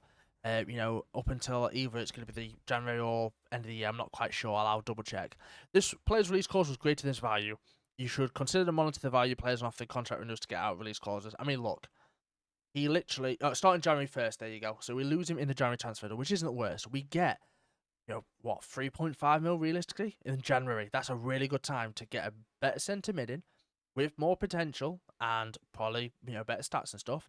It's about time to get a player in. So look, we're gonna miss you. We still got you to January, so hopefully you can perform for us. But again, best for the club. So it's the end of our 3-month scouting trip for a right back, a left back, and a CDM. And I'm going to be honest, nothing really here excites me. He's 14. I was going to take too much time, so I'm going to release you. Sorry. Santos looked good. He had 94 potential when he came in to start off with. Trickster and Incisive for CDM, I'm just not bothered about. 59, we have players already in that position. We have Duarte, 75 potential. It could be a good player, but I really don't see him doing much, if I'm honest. And the same with Brito, a cam. We didn't even want a cam. He just looked good at the time. Release. So, let's be honest here. Not the best at the moment. So, well, you know what needs to happen? Let's go to Europe. Let's go to Southern Europe and do exactly the same. We need to keep going to Portugal. Only until we get to the Europa League can we really start scouting anywhere else, I'd say. Or maybe, you know, Conference League, maybe below that. Anyway, we'll stick to Portugal, but we want that CDM left back, right back again. Same again, holding, full back, and full back again. Hopefully, you can actually get me something decent because I am starving here. I need a good CDM and 2 good full backs because they've stopped growing and my team's loud lagging behind. And here we go, and then we've officially hit the 1st of January, and yes, that means our release clause obviously has been met, and he is now leaving January 1st to go to West Brom, which, to be fair, is not the worst, let's be honest here. And we finally have, then, a chance to get some more players. If we go to the office, you'll see we now have a budget of 3 mil. And also, I'm keeping an eye on this guy, Paul Letter. We got him in the first month of our new signing. Yes, he's 6'1", centre-back. I might see if I can make him a CDM. It says right mid, which is odd. Inset and slide tackle are amazing. So I'm quite happy with this. But yes, we now have sold Santos over. I believe it was Santos, was it not? I need to double check. Notifications. Borges, not Santos, sorry. Completely mixed up. Alexander Borges has left the club. He obviously agreed to join West Brom. So let's go around and see if we can find some more players to sign. Again, CDM, right back, left back are needed. It didn't take me long, but a quick thought. He's 55 rated. 6'1", 16, 81 to 94 potential. If I don't crack on with this now, he might lose potential in the next month. So honestly, welcome to the team, Andre Pauletta. And with that being said, let's go straight over, have a look at where the team is at the midway mark. First of all, let me go find Pauletta and give him a loan move, hopefully, so he can come back in. Right, if I go to stats then, you'll see that Brito has gone up by 1. He's got 21 appearances. Bento stayed 68, 21 appearances. Gonzaga, 6. Bejo 2, Brito went up by 2 to 72, 21 appearances. Cardoso up to 72, 21 appearances. Obviously, Pauletta just brought in. Sequeiras had 7 appearances. Monteiro, 21 appearances. Baptista went up, surprising. 21 appearances. Cardenas went up by 1. Nunes didn't. Simo's up by 2. 3 goals, 3 assists. I'm not mad at it so far. Mendes up to 60. Sorry, not even up, to stay there. Aguilar up to 62. Lobo up to 64. Okay, making a case. He might potentially become a starter. Who knows? Luciano. Hello, Taylor. 75 rated now. 4 goals, 4 assists in 21 appearances. In Liga Portugal 17. But 7 goals, 4 assists in 21. Looking good. Santos hasn't gone up, but played 7. Cordeiro's gone up. Azevedo's gone up. Costa's not gone up. Vasconcelos has gone up. 6 goals, 4 assists, to be fair. Not bad going. Lou is obviously chef. 66 rated now, looking good. Gueva up to 67 and 6 goals and 1 assist for TX Era, who's got up to 71. So not bad, if I'm honest. And then if we look at the table, Sporting's now on top with 40 points at the midway point. Benfica with 38, Porto with 35, Braga with 34, and us on 31. We're in 5th, just outside the conference. It's a big step from 15th up to 5th. We have played 17, won 9, drew 4, and lost 4. We have 24 goals to 23 away, so we have a 1 goal difference, so we're positive at least. But, like, we are 5th. We're just literally we are 3 points off. If we beat Braga, we will go. We won't go above Braga because of goal difference, but we'll be tied with Braga at fourth, basically fifth. But we are so close to Conference League. I mean, second season. Usually second season syndrome means you're worse. Second season syndrome for me, it means we're good. Like we're 10 places above where we finished last season. This is honestly going well. And so, just like that, we've got ourselves a centre mid signing. And, well, he's already been here. I had to go back to the well. He didn't have the best season on loan, but now that we've actually brought him, I'm hoping that him and Samos can really tear it up. Two future prospects for Portugal, now in the same side, no longer against each other at Benfica and Sporting. And I'm just hoping that this is exactly what we need just to push ourselves a little bit further. He does come in at 2 ratings below. Borges, I nearly forgot his name again. 2 ratings below Borges, however, I believe he's got a higher ceiling. We have just signed back João Veloso for 1.8 mil, by the way. It was like value was like 2.3. You'll see it comes up in a second. C, we could have got 1.5, but it's fine. He's better than Mendes, obviously. Much better. Player market 2.3, but we got him for 1.8 mil. What a midfield 2 at the moment. And just a quick thing that I know will make Dana happy, but also makes me very happy. João Samos is number 52, and João Veloso is number 68. The numbers that they were at Sporting and Benfica, respectively. It is currently transfer deadline day, and we've made some signings, and we got rid of a few as well. I'll be honest, I had recorded about 6 little videos to show you guys about what had happened. Yeah, I basically pressed the mute button on this microphone, and you couldn't hear a damn thing, which was really annoying, but it is what it is. We all make mistakes. But at least I can show you what actually happened, because it wasn't a lot, but we made some signings. So, let's go over to our transfers, shall we? First things first, transfer history. We go to my club, right? You'll see right here we have made some signings. First of all, we got rid of Baptista for 1.6 mil. That's the biggest one. This is the catalyst. We got rid of our CDM for 1.6 to then buy David Santos Diber for 1.1 mil, saving us 500k realistically, and we still had some money left over.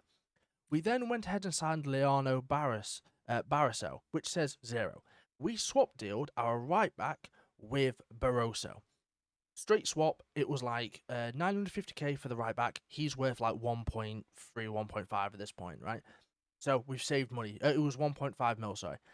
Straight ahead, went in. And then this one, Francisco Chisumba, 6 mil on the market. 12.5k, 73 left back. I honestly chucked in a cheeky loan bid. I went, here you go, let's have a laugh. They accepted it. Then I gave him the terms. He then accepted the terms. I have just loaned in a 73 left back, which falls in line with our ratings, to be fair. I've just loaned in, potentially, maybe a key player for us in the future. We'll see how he does on a 6-month deal. He's only on a 6-month, but I needed to really fill out the squad. We lost some ratings with Barroso and Santos Diber, but we sold Baptista, and we also got rid of a right back, which was in that deal as well. There you go, he's worth 1.5 mil. So we lost about 6 ratings. We went from 69, giggly, down to 65, and we went from 67 down to 65 on the right back as well. But we gained about 7 ratings back on the left back. So you see we have obviously 65 there, but if I go to Bento, 73, we gained 5 ratings, and what a player he looks like. Explosive, 21, 5'9". He has brought a lot of stability to that back line. Our team right now is looking good.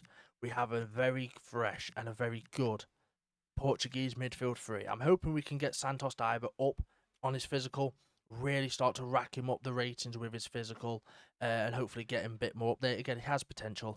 And Barroso looks like a good defensive player. I'll get him on the programs and stuff, get them where they need to be, and hopefully they come good for us. So here we are then, end of the season for Season 2. Benfica come out on top with 79 points. They've lost once all season. Fair play to them, back-to-back titles. Sporting in second, Braga in third, beating out Porto. To be fair, so not bad. Yeah, we was 5th. Turns out that I was on about second season syndrome, not being a thing. It was going great. Yeah, it was more second half syndrome this time around. But to be fair, we finished 11th, which is much better than 15th from last season. So we are on the up and up. The teams technically going down would be AVS and Alveca, which I'm not surprised. But 16 losses, 7 draws, 11 wins, 40 points to be fair. Do you know what? I'm actually happy with that. Like, I'm really happy. we're on the up and up. You know, we just went into La Liga season 1. Liga Portugal. See, told you I'd do it. Liga Portugal season 1. We got 15th at the end of season 1. At the end of season 2, we got 11th. Honestly, we're again up on the up and up. You know, we are climbing very slowly but surely. We definitely was too high at the start of this season. You know, being 5th and all. But with that being said, let's have a look how the team actually did. Obviously, we got rid of a few players. So let's go on to stats. Brito stayed at 74, played 38 games, or 34 Liga Portugal games, not surprised. Chisumba went up by 1 and played 13 times since joining January. Bento got 26 appearances, or 22 in the league, so he didn't go up. Gonzaga went up by 1, Rios didn't go up, Feijó didn't go up, Brito went up by 2, Cardoso went up by 1, Barroso went up by 1, good showing so far, 61. Okay, you went up to 66. It's looking good so far, to be fair. You scored a goal. Cardenas, 64. Nunes went out on loan. Didn't really show it because it was a kind of, you know, nothing one. Pauletta, changed him to a CDM. So we have got a good amount of backup. I feel like he's going to do well at CDM. Simos, 33 appearances, missed once. 75 rated, though, already. Veloso, 70 rated. 2 goals for assist, to be fair. Not bad. Played half the season. Mendes stayed at 65, 63 for Aguiar, 66 for Lobo. Okay, he's looking good. Luciano, 12 goals, 6 assists in 33 games. Well, 37, 33, 9 and 6 in the league. Santos played 13 times. I know Luciano got injured at some point as well. Cordero up by 1. Azevedo up by 1. Costa didn't go up, but got an assist. Vasconcelos, Sotinho, 73 rated. 8 goals, 6 in the league. 1 in a friendly and 1 assist in a friendly as well. So not bad, 9 and 7 in total. Lou went up to 67. Cueva got 2 goals, 5 appearances. And Teixeira got 6 goals, 1 assist. So to be fair, Luciano looking like our best player so far, followed by Sotinho, Vasconcelos. I mean, to be fair, Taylor Luciano is 76 and still growing. Hopefully dynamic potential kicks in for Sotinho. Should hopefully have a good third season, you know, spike. But honestly, the team's looking pretty good. I'm very happy with where our team is at the moment. Here we are then, season 3, and it's not gone off to a good start. If we go to office, you'll see we have 4 mil budget. You think that's not too bad? Well, in actuality, we have the initial budget of 3.2, but our current is 3.5. This is actually less than last year's budget, which is not good because our players have gone up, and obviously other ratings have gone up. So we're actually in a bit of a pickle, really, for players, because if I go to Transfer Hub, you will see Schmidt is 77 rated now, and also we're looking at wanting to get Schmidt. He is 14 million. We have 4. We need to make 10 mil up somewhere if we want to get Schmidt. We have, though, however, if we come down, got ourselves Martin Azevedo on the shortlist, Rodrigo Ribeiro, who, to be fair, is a good striker, Vivaldo Semedo, and Gustavo Varela. The reason we've got Martin Azevedo is I believe this is Ronaldo's regen. And if it is, then maybe, just maybe, target forward. I don't know actually now. Maybe, just maybe, we can get ourselves a decent Portuguese striker. The main way to check, though, however, is let's just search Ronaldo, shall we? See if he's retired. Ronaldo. Yeah, he's not there. So I'm under the belief that that could be Ronaldo. The best way to check, to be fair, is to go Portugal, to go to the league, which is Saudi, of course. Presuming he stayed there, which I guess he would have done. Where's Saudi? There it is, Saudi. And then to search striker. By doing so, we have Leandro Atunes, which 29, and we have Martin Azevedo. So we'll wait 19 days. We'll see if he comes back, what rating is, and maybe we can get the regen in. I'm going to be honest, I don't really want to use like a Ronaldo regen. I kind of want Schmidt. That is my ultimate goal, is to bring him back to Portugal. And obviously, get different players in. So it might be a case of we might use him a little bit, get him up to a good rating, sell him on, finally bring in Schmidt. Maybe we'll see. We'll see what the scout report says first off. That time again, it's time for a cut. 1.3 potential prize money. We might as well. I've not actually seen any of this prize money. Whilst I'm going through, I've not actually seen any of this prize money come towards us. Like, we're still on 4 mil, and I've never actually seen it go up. Maybe if I win the thing, if I get, obviously, wins all around, but I've not really seen the money. I think it's a bit of a fake advertisement, really. So we just simmed our first game of the pre-season tournament against Holstone Kiel, rather. Holstein Kiel. Teixeira and Van Concelos getting ourselves the 2 goals to win 2-0. Okay, good start to the start of the pre-season. Obviously, hopefully, this is good for the future of our season 3. So it didn't actually pop up on the screen when it happened, but we actually sold Francisco Gueva, our backup striker, to Portland Timbers for 1.2 mil. We got about 700k in total back from that transfer. And we sent Paulette out on loan. I'm pretty sure you've already seen that. Anyway, we've identified that Teixeira is a decent striker, 71 rated, and we kind of need a striker that's going to push us a little bit further. Schmitty's scout report has gone away. That's because he's been there 2 years, so we need to re-scout him again, so we will do just that. He's going to come back at like 14 mil. Again, we're not getting him, but we're hoping eventually we will get him. I want to get him before 25 is the hope, but again, this is really tough. Same with Prios's scout report's gone. However, we look down. We have got a couple of decent players. Obviously, these are the players we've sold. I'm just keeping an eye on them just to see what they do. But we have 2 down here. I'm looking at trying to loan in Chisumba again for the rest of the season. Again, 74 rated is a lot higher than what our left back is at the moment. I think it's a really good position. And Vivaldo Semedo, 6'4" with 85 pace. Looks incredible. So that is, I think, who we're going to try and sign. So let's do it. We have a chance with 3 mil. That's not bad, to be honest. Like, that's not a bad thing at all. So let's offer up 3 mil flat out. You say we're going to get 3 mil? You want 15% sell-on clause? Absolutely. Have a sell-on clause, because we ain't selling him, potentially. 6'9" shooting, 67 dribbling. But if I look on this, 84 acceleration, 87 sprint speed, 88 jumping, 82 strength. Like, 81 heading accuracy. He's a unit. That's exactly what we want. Schmidt is the guy we want, admittedly. So Semedo might be a stopgap for now. 23k is horrible, though. 4 years, we can give you 5. Vivaldo. You know, you might surprise us. 11.3 clause. Oh, now that's tough, because that would push us closer. I'm going to counter. I actually want that to be 15 mil flat for your clause. You want 11.3. It would push us closer to a potential Schmidt deal. I'm just uncertain if. Joe, we'll do it. We'll do 11.3 release clause. And then we'll give you 25k. Oh, I have no money left. We'll give you 23k flat. Okay, that'll do. Right, so we have spent a whack on wage, but we have got ourselves Vivaldo Semedo. He's 1 rating higher than our striker. Still has potential to grow. I believe he's got like 78, 79 potential, I think. So not a bad potential. Could definitely help us with the goals coming forward. He's going to slot straight into striker ahead of Teixeira. And I'll be completely honest with you, right?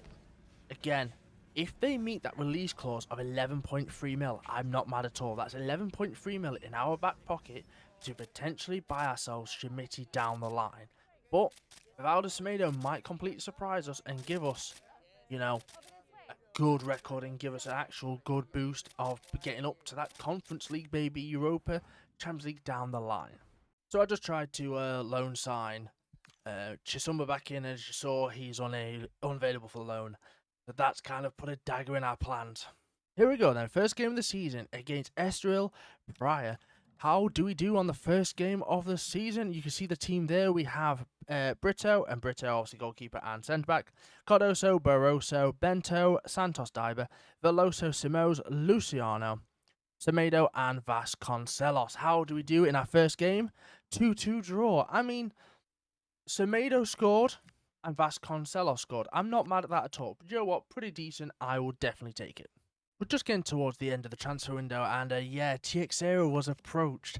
I literally turned around and said, look, you've got competition. You know, Vivaldo's just come into the club, and all of a sudden, you've just accepted the offer from Watford, which is kind of weird because that's where I brought Vivaldo from. And they've come in and said, do you know what, we're going to pay the release cost for your striker, which is actually more than what I paid for Vivaldo. So I actually don't mind, extra 200k. But you've got a player that won't go up, and I've already got a rating higher from him, so I don't mind it. I mean, if he does go, I need a backup striker. I might just dip into the free agent, see if we can get like a Portuguese free agent striker just to back us up for now, or even go youth academy just to obviously get one. But yeah, so Teixeira could potentially be leaving us. Obviously, he doesn't have to leave us because we saw that didn't happen before. Rejected one club and then went to West Brom instead. So we will see. And from what you can see, yep, Teixeira actually accepted Watford's offer in the end. I mean, 3.2 mil for him. I don't mind that at all. It's a bit of money back. You know, we spent basically we got 200k profit. We got a player a rating higher for 200k less. I'm not complaining. I'm really happy with this. So yeah, 3.2 mil. Again, let's have a look at what it says. Player market's 2 mil. We'll happily take that. And it's got Lusty on it. And obviously, there you go, Semedo. So, honestly, I'm quite happy with that. We've just made it to January 1st, and I'm actually looking at a couple of transfers now. We haven't got a lot of depth within players that are good and decently rated. So if we go into the transfer hub, you can still see we're looking at Schmidt because, of course, we are, you know, that's our kind of goal. Prios is still there, Carvalho, Santos, Travos, Borges. However, keeping an eye on the ones we sold, they've not really done anything, I'll be honest. Jisumba is on loan somewhere else. It is what it is. I've looked at Aldair. He is a Portuguese goalkeeper, 74 rated. Actually, the same rating as Brito right now. And I'm not quite sure if he can go up or down. I reckon he's got like 81 potential. We'll have a look in a second. But I've been onto the free agents list, and I found Abrao. I have found Dementes, Diaz. I found Sekira and Valentin as well. A couple of players that we could potentially bring in. His potential is like 82. I'm not sure about him, but looks like a decent centre back. Costa, centre back 5'11", 6'3" left-footed centre back. The thing is, if they're not the best, we can still sell them on for money. We don't really care too much, I have to say. A backup goalkeeper is always a bonus. I got this guy because he's called Bruno Fernandes, so I'm gonna have a look. Diego Fier is a goalkeeper I do want to have a look at though. 10 days left. And maybe he could replace Brito. I want a goalkeeper that's on the up and up. And yes, it's Benfica again. I've not really been anywhere else for players. Like I say, Sekira. Then we have Valentin, who's a 6'2" centre back. So all in all, looks pretty decent. But let's have a quick look and see what the potential says on these players, shall we? So if we go to the scouts, you can see that Abrao says 68 to 86. So it could be anywhere. Sekira, 63 to 79. Dementes, 63 to 79. 69 to 81 for Valentin. Fiera has 72 to 92. And he's still only 20, which is a really good sign. 10 days remaining. Hopefully we can see what he's like if he doesn't transfer. Diaz, 63 to 73. We don't really care. He's just a backup. Felix, between 69 and 83. Aldair is between 74 and 80. So the question is, do we kind of stick out for Diego Fiera? Or do we go for Emmanuel Aldair? Aldair is only 4.6 mil. If I can get a value for Diego Fiera, then we'll see. Varela is 75 rated, not looking bad to be fair. Travos is 80 to 86 potential. Again, looks really decent if I'm honest. Santos, 78 to 84. So not bad. And Resende obviously used to be our player, so that's what we've kind of looked at. But with that being said, it is January 1st, so it's the middle of the season. So let's have a look at how well we did, shall we? Let's go to the office.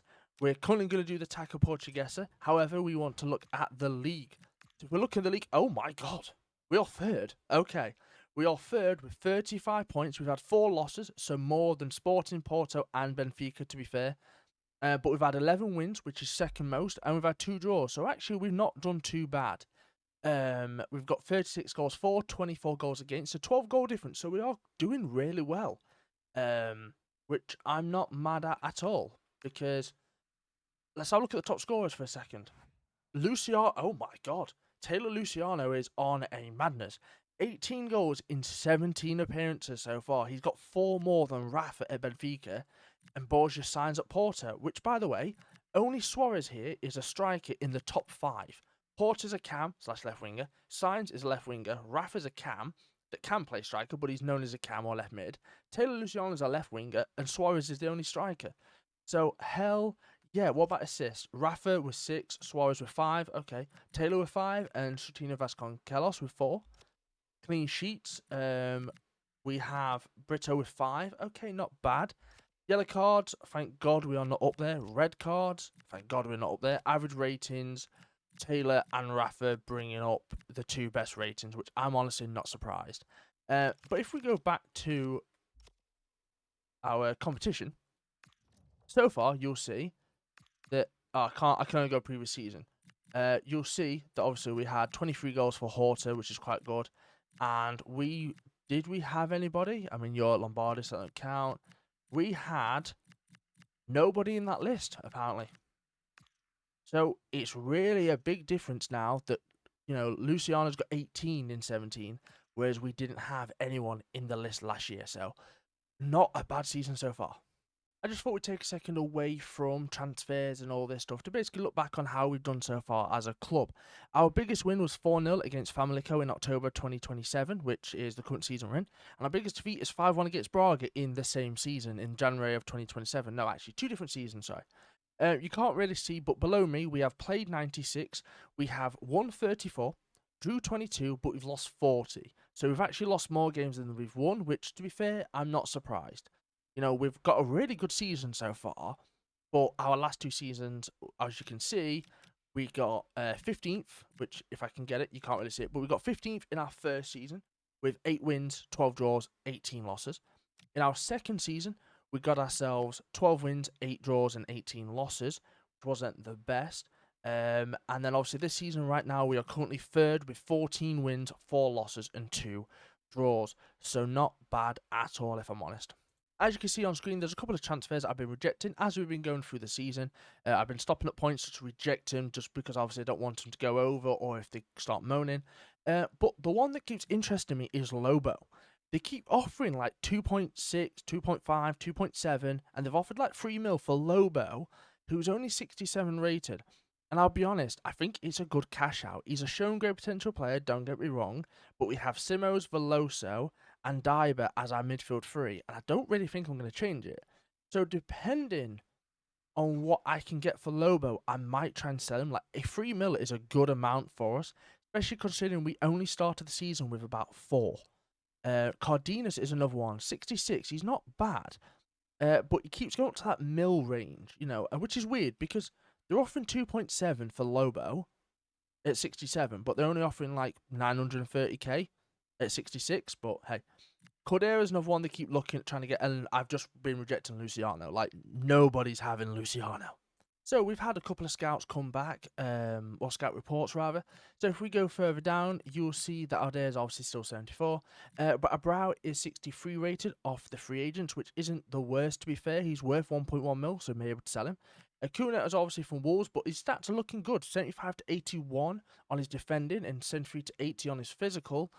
Looks like he could be quite a good centre-back to potentially get in the future if we can. Costa, we've got 8 days left on him. He doesn't look too bad. Dementez is 62 rated with long throw, and I want to say that's inventive. It is inventive, 550k. Diaz, spare goalkeeper, 625k, not bad. Fernandez is not looking too bad, to be fair. Vieira has gone on loan, however, but he's 26'3" and 72 rated, and he's only worth 3.9 mil, so maybe we just swap deal Brito for Vieira in the future. Takera is 58 rated, not looking the best. However, Florencio Valentin, or Valenti, or whatever you want to say, 69 rated from the free agent is pretty good at this level because that's a very good backup centre back, rather, not goalkeeper. 69 defending, 71 physical, actually looks like a really good steal if we can get him. And so then, just like that, we have given offer towards Valentin. Valenti, I'm not quite sure how to pronounce it, but Florencio. Free agent obviously costs absolutely nothing, so it's going to be an A rating signing, which we love. 69 rated coming in against Cardoso. Look, the defense stats are quite similar. He only cost us like 4k on the wage budget, so we still got about 200 to spend, so I'm quite happy, honestly. Okay, then we've got the scout reports back for Costa, Acuna, and Fernandez. Bruno Fernandez is a 60 rated cam striker centre mid at Chef Wednesday. Rui Costa's 66 rated at, I'm actually not quite sure, but 71 75 is not bad. He has potentially dead ball, block, relentless, and bruiser, which is crazy to me. And then we have Anticipate on Javier Acuna, who is 75 rated with 75 to 78 potential. I'll be honest, not bad. 5.5 mil, 24k. He probably won't grow, but like that's again a decent centre back if we need one. It's higher rating than what we've got right now, to be fair.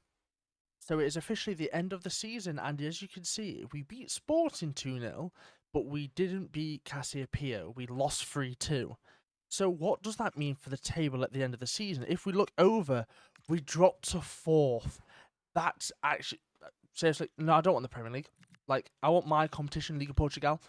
We dropped to the Conference League on goal difference. We have the same amount of points. We beat Sporting as well on the final day. But ultimately, it means we finish 4th.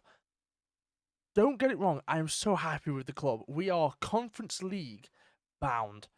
I can't wait. You know, we are in a European competition. Hopefully, we can go the full way and win the Conference League. I'd like to try and win the Europa League and the Champions League, obviously, at some point. If we don't win it all, it's fine. But we have a chance at the Conference League, like Palace does in real life.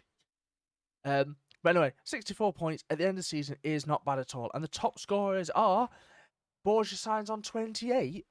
Okay, well, he showed up all of a sudden, didn't he? But Taylor Luciano got 25 goals this year, a lot better, and that's why we're in fourth. Viega got 14 assists. Luciano got 8 assists, to be fair. You know, clean sheets. Hey, Brito shared it realistically. You know, to be fair, Vasilij will get it because he had it in one less appearance. But Brito got the joint most clean sheets.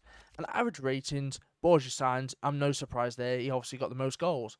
So fair play. So at the end of that, we've got Conference League in our third season. Oh, let's hope we get some money in for finishing fourth because we're going to need it if we're going to be in a Conference League. We're going to need a second team, basically. So looking at this, if we go up and press square here, the Liga Portugal player of the tournament has been announced as Luciano's Luciano. Hell yeah, Taylor Luciano gets basically the player of the season. I'm so happy to see that one of our players got player of the season. And how Taylor Luciano definitely carried our team this year. Just before we look at the stats at the end of the season, we're on the 28th. Yeah, look at this. I would love to see Marshall join Tottenham Hotspur. Yeah, not with how they're going in real life. As of recording right now, it's currently the 6th of April. Tottenham are near the bottom three or in the bottom three. I'm not quite sure. I've not checked, but I know they're down there. Like, if they lose more games, they're being relegated this season. Anyway, let's go ahead and look at how the team did in the end, stats-wise, shall we? So if we go to the stats, we'll go most goals. Taylor Luciano, 25 in 34 and 8 assists in the league is incredible. He had one in the Taca Portuguesa and obviously in a friendly match. Semedo got 11 goals and 5 assists in the league, which isn't the best return considering that you're a striker. However, he's 76 rated, which is not far off Schmidt, so maybe we use Semedo next season. We'll see. Veloso got 7 goals, 1 assist in total in 39 games, up to 74.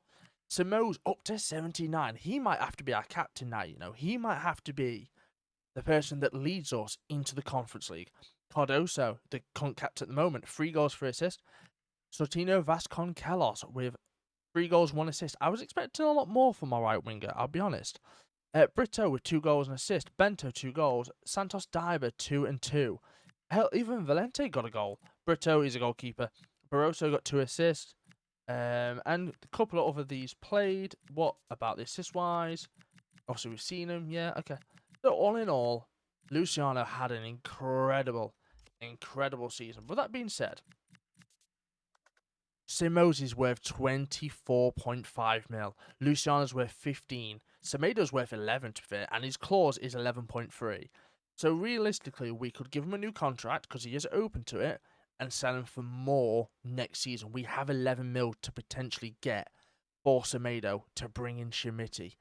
Because look, I'll be honest with you, I wanted Schmidt from the start. He's the player that I think that is going to make. He's the player I sought out at the start of this whole career mode to be the guy to bring Lusitano into the big leagues, into the Champions League. He's the striker I want. And I understand Semedo has done okay and has had a chance. But if Schmidt is there, I'm taking Schmidt all day. So I can have a front three of Taylor Luciano, Schmidt, and Sortino Vasconcelos. And maybe Luzi in a bit because he's not far off of Sortino, I'll be honest with you. But anyways, let's get into Season 4. So we've come into the new season and we have a budget of 8.3 mil, which doesn't sound like a lot, but compared with the fact that we might be able to, it says there, obviously, with less strict financial expectations, more funds will be made available each season and from each player sale. So if we sell Semedo, we might have the money to bring Schmidt in, and maybe, just maybe, we don't go for Schmidt. Maybe we look at trying to upgrade the left-back role, because that's definitely going to need work. The CDM's not the best. The keeper could potentially be upgraded. We have got Conference League, so we need to really think about what we're doing.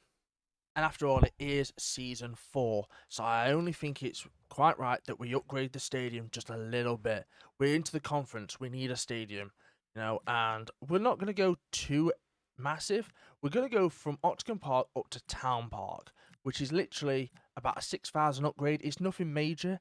If we do well in the Conference League, we might go up to like a, a 17,000, maybe like a 19. But for now, we'll go to the Town Park. I think that's a really good basis to have. We've implemented the colours already, which is great. So we've now got an upgraded stadium. And to be honest, the kits are going to stay like they are. I really love the kits. I don't think I'll ever change the kits personally. So I've gone to put Vivaldo Semedo up on transfer because we're going all in. Because his market value, as you can see just above me, is 17 mil, a lot more than the clause. So we might just need to rejig his contract very quickly to sell him on. But at 17 mil, we can really not pass this out because Schmitti, they're open to like 15 mil. And he's like 3 ratings higher, near enough the same age. So I am going to go all in for Schmitti. And so, just like that, whilst I rearrange my headphones because they about fell off, Semedo is off out of the club for a club record fee, and I mean club record. We saw his value was 17 mil, and I got quite a decent bit more than that, if I'm honest with you. I'm quite happy. They said we could get up to like 28. We were never going to get 28, like never. However, we did get in the 20s, and we actually sold him to, well, a certain club. Let's find out, shall we? Yes, Semedo has gone from Clube Lusitano for 23 mil to Crystal Palace. They were the first team that came from him. I'll be honest. A Spanish team came in after. I didn't care. 23 million to Palace. Our best possible deal was 23.3. Let's go get our striker. And so here we are then. We have just signed Yusuf Schmitti finally to Clube Lusitano after 3 long seasons, and into the 4th, we have finally got the striker that I believe will take this club to new levels. I, like I say, wanted this striker for a long time. There's Simos and Luciano looking on to the higher rated players as well. So let's get him in, and you'll see as well, I only spent 17.5, you can't really see it there, but 17.5 mil. They wanted 20. They're like, willing 15. So I went in the middle, 17.5. And they were like, do you know what? We're willing to accept that B price, which is completely fine because I was happy to pay what I needed to pay for Yusuf Schmitti to come into the team. Come on. So here we go then. Here's the team looking at Season 4. We are just at the first game, which we're about to get into. We have Schmitti up top with Simos. And yes, I believe that it's the right call now to change the captain for Cardoso to João Simos. I know I said I like a centre-back, and I do. But Simos is the highest rated with Schmitti. I also think Simos, again, is the person that can really... He's the midfield maestro, you know. So we're going to change that to Simos is the new captain going forward. But as always, with every season we play, well, we sim the first game of the season. We have Benfica. If we beat Benfica here, now this is a real test of where we're actually at. So let's go ahead and let's quick sim against Benfica. And, oh, we got a 3-2 loss. Osorio, Kochu, and Carrasco for them, but Simos and Luciano for us. So do you know what? We lost 3-2, but it's not bad. We gave a game to Benfica, who are one of the top 3. So maybe we're starting just to get to that bit of, maybe we're in that, starting to get to that category. So we have one of our first departures, apart from obviously Semedo. We have ourselves, I believe that is Mendes? Jonatas Mendes for 1.1 mil to Nashville. We are trying to get a bit of money because there's a certain sign I'm trying to make that will probably just balance the squad out. However, I can't make it at the moment. I need to sell quite a few players to accrue a little bit of money. And the next person to leave the club is none other than Lobo. Again, we've had to make some tough decisions here. Lobo's just not getting game time. Again, it's Veloso, Simos, and my CDM, who I forgot the name of. Don't judge me, okay? He's got a diver, okay? But yeah, we're letting go of Hugo Lobo for 3.5 mil. Like, it's not a bad price tag to get him from. It is very much a case of, like, he's worth 2.6. We need the money for the signing. And then we got rid of Gonzaga, who 1.15 mil. Not bad, really. It says an F, best possible deal is 1.6. We would never get 1.6 for him. They're lying to us. But we got 1.1 mil. So again, some decent money. I'd say about 4.5, nearly 5 mil in transfer there. And just like that, our another member is going. Another member of the team is going. He's actually been here since the start. It is Lou. Yeah, we've decided to sell him. We need the funds to basically plateau the team out, so a really nice rating across the board, because there's certain areas that we're lacking him. And unfortunately, Lou just doesn't play over Sortinho. But we managed to get 7.7 mil for Lou. He rose really well throughout the years, to be fair to him. He's still got potential, so I'll keep an eye on him, maybe bring him back in future years, future seasons. He was worth 4.6 mil. We sold him for 7.7. I'm hoping we now have the money for the new transfer to kind of even out the team. And just like that, we have spent nearly all of our money. The money we recruited from like Lou and Lobo went towards bringing in a player we've already had. We had him on loan and we brought him in permanently because the rating of this player is perfect for what we need. We need a solid player in this position. So we've gone and signed none other than our old loanee Francisco Chisumba for 11.5. He's worth 12 mil to be fair. We got him in for 11.5, gave him like 30k wage, and now we're skint, which is not what we want to do. However, like I say, we got the best out of him because now he's going to go into that left back position and he's going to fit in absolutely perfectly. I tell you something, I'm not mad at that at all. Obviously, we're 4 seasons deep, and Brito, our goalkeeper who wants new contract, I'm trying to sort it, has actually been called up for international duty. We have our first internationally recognised player within our team, and it's Brito. Hell yeah. And here we go then, we are getting rid of another player. And it is another centre mid, but it's going to be worth about 2.1 mil, so not bad in the long run. It is Alvaro Aguiar going to FC Dynamo for 2.1 mil. We're just trying to get funds so we can do some wage sorting and wage signing, basically, because we've got a couple of players we need to keep and we haven't got the wage. So unfortunately, he's kind of one of those like a scapegoat. He has to go. He's not going to do much in the team. Again, we have our core free midfield. But we got 2 mil for him, and hopefully that frees up enough to sign some players on better contracts and with the team for much longer. So we've got to our first European game, and you'll see it's not the Conference League, but it's the Europa League. I believe, looking through some of the stuff, that we got put in the Europa League with Sporting, because if I go to the Conference League, and I go down here, you will see that Famalicão are in the Conference League, which makes me think that they won the Taça Portuguesa, and that moved us up into the Europa League for the season, which, look, I'll be honest, I'm very happy about it. You know, Europa League's fine. I kind of wanted the Conference League because I think we're better in there.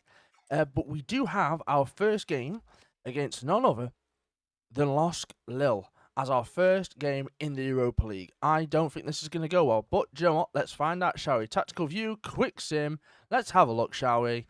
I'll tell you something, I will take it. 3-2 to us. Schmitti, Luciano, and Luciano again. Come on, not a bad start to the Europa League. So here we are, we've hit the midway point of the season, the midway point. Anyway, we've hit January 1st, so let's have a look at the standing and see how we're doing.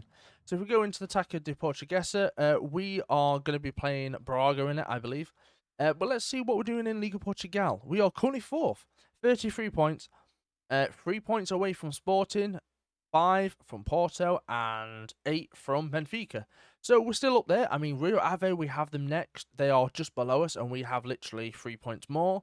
So hopefully we can win that. But how are we doing in the Europa League? 12. Do you know what? I'll happily take it. I mean, look, you know, 1 to 8 is obviously you're guaranteed you're going through, and then you got your knockout playoffs. I'm really happy to be in the knockout playoffs. You know, we could be 25th and below where we aren't in the playoffs at all. So I'm quite happy for where we are, if I'm quite honest with you. And if we have a quick look at the top goal scorers of Liga Portugal, just as a quick, you know, let's have a gander. I've gone completely the wrong way. Gomez, okay, what about assists? Gomez, he's having a really good season, actually. Fair play. But showed up with 11 and 17. We have Luciano, 9 and 17, and Schmitti, 8 and 16. So a goal every 2 games isn't bad, but hopefully Schmitti can find some form in the second half of the season. So whilst we've been going through the season, I've kind of stopped, done a little bit of scouting here and there just to check a few players out. We have quite a few free agent players. We've lost Santos's rating, literally down to the fact of that it's been like 2 years again since we scouted him. So we'll probably, you know, we've got 1 day left. So we'll just scout him again to get it back. But you'll see we've got quite a few low players here. You know, we've got Morella, 63 free agents. I was looking at Fernando da Silva from Sporting. He's got like 80 potential minimum. So he might be quite good to look at in the near future. Maybe put him to right wing as he's left-footed. Obviously, depends on how Sotinho's doing. We have a couple more players that aren't too bad. Brow, obviously, players from us. You know, then you've got Resende, Baptista, Borges, 72 still. I don't think he's ever going to go up. Fiera, 74. Then we have Carvalho, 75. Starter scouting, Vidigal. He's not a bad winger at all. 77 rated. Travos is still 78. But I was looking at Armando Fiera from Moriente as well. He is Guinea-Bissau. However, they are Portuguese-speaking country. And I feel now we've gone into a Europa League position. We're now actively competing in the Europa League. Maybe it's time to start bringing in slight different nationalities. We've obviously stuck to a very Portuguese core. But this is still a Portuguese-speaking country. So it's not like I'm going to go to England or to a, Germany as such, and bring like a Neuer over or a Harry Kane over. Obviously, nothing like that. But with Guinea-Bissau being Portuguese-speaking, he looks really good. 5'11", 80 rated. Not bad. And also, I was looking at this guy, Alvaro Cardenas from Pesticas. Pronounced that, butchered that, clearly. Stats look amazing. 82 defending, 86 physical, 81 pace, only 21. Yes, he's 45 mil, which is quite a lot for us, but look at that, 90 sprint speed, 93 strength. The reason I'm looking is because our centre-backs have hit the development point. They're like 75, 76 rated at best. And if we want to be a consistent player in these, league fights, in the Europa League, in the Champions League maybe, we're going to need to really start to build a better team. The team that we've had so far has done amazing, but now we really need to look at bringing in some star quality. I feel like I show you guys a lot of the transfers. There's been quite a few, obviously, back and forth. But Everardo Costa has been sold for 1.2 mil. Pauletta has been sold for 1.5 mil. And Alexander Miranda has gone out on loan because we're looking to bring someone in the January transfer window. He's not going to be a starter. It's more like a kind of future prospect, potentially. Bring him in. They've got good potential, so hopefully it goes well. So the player we've gone for is none other than Fernando de Silva, 16 years old, 6 foot, left-footed, finesse shot, 80 to 86 potential, could potentially be one for the future. Obviously, I know our right winger, Sotinho, is struggling for ratings, but if we go over to Transfer Hub, you'll see I've already lined it up. We've got him for a mil, and we've got him on 1.8k, so let's welcome in Fernando de Silva to Clube Lusitano. As he comes in, there we go, making it permanent, making it obviously so everyone can see. 1 mil, could have gone for 990k. It's not that I really need to. It's only like 100k. But we have De Silva in. Right then, Radner's 16 time in the Europa League. So when it comes down to the knockout phases, literally we will sim both legs so you can see as we go through toward the end. So match day, here we go. Our first leg against Los Lille. How do we do? We win. Oh, no, we lose 1-0. Okay, still all to play for. We have a second leg. Hopefully, we can do something at home. But a 1-0 deficit isn't the worst. Here we go then. Second leg of the Europa League. If we go out, look, we made it through the league phase. That's all we care for. However, we are at home. Here we go. Second leg. And come on, we go through to the quarterfinals, I believe. 6-5 on penalties. Let's have a quick look through, shall we? So we have João Simo score in the 78th. We have Santos Diver score in the 41st. Broholm scored for them again. Fair play to you. And then it goes on to penalties in which Soloff scores, Schmitti scores, Salai scores, Luciano scores, Wolf scores, Simo's misses, Torreira misses, Vasconcelos scores, Broholm scores, Brito scores, Buadi scores, Santos Diver scored, Mukau misses, and Sikira finishes it off to send us through to the quarterfinals, 6-5 on penalties. And look, just there, you can see we've got Como going through. So let's have a quick look. We've got Ajax going through, Stade Rennais going through, Como going through, PAOK going through. Also, we went through on pens. We have APL going through, Bodo Glint going through, and Spurs quite confidently going through. Just remember, Los Lille was the first team we faced, and we lost to them 3-2, I think. I actually can't remember. Should we have a quick little trip down memory lane, shall we? Let's go to the office. Let's go to the calendar. You'll see we're actually fourth as well. We're kind of doing okay so far. But if we go back, can we find the first game we went against Los Lille? I think it was a 3-2 loss. No, so we beat them 3-2. in our first game in the Europa League, and then we just beat them to go through to the quarter-finals. Another thing I forgot to mention as well is we have the Taça Portuguesa, and it's currently the semi-finals. So let's go ahead and sim this against Sport and see how we do. We lose 2-1. Damn, I don't know if we get a second leg. I don't think we do. I think we're out of the semi-finals, but hey, that's not bad. Right, here we go then. First leg against Hoffenheim, I believe. Yes, here we go then. What have we got? Come on, please. 2-0 loss in the first leg against Hoffenheim. Not what we want to see, but we just came back from a 1-0 deficit. Can we do a 2-0 deficit? Oh, I don't know if we can. So it turns out I was completely wrong. It came up round of 16. We actually had the playoffs against Los Lille, in which we won. And now we're in. Oh, wrong one. Now we're into the round of 16 with the Europa League against Hoffenheim, and obviously we are now 2-0 down. So it was the playoffs first to get into round 16, which we did. However, second leg of the round of 16. Here we go.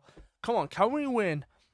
4-2. Oh, Jesus, we got battered. Well done to Brito and Vasconcelos for scoring. But we bow out of the Europa League at the round of 16. To be fair, we weren't even supposed to be in this competition. We were supposed to be Conference League. But thankfully, someone winning the, the Liga Portuguesa boosted up into Europa League. I can't complain. We've had a good run in the Europa League. Now we just get to focus on the league. Sporting drew 1-1. I believe. Let's have a look at some of the things, shall we? So, Real Betis go through against Ajax. Stade Rennais go through against Wolfsburg. Bodo Glimt go through against Copenhagen. Spurs go through against Inter Milan. That's a massive score. Inter Milan also in the Europa League. Damn.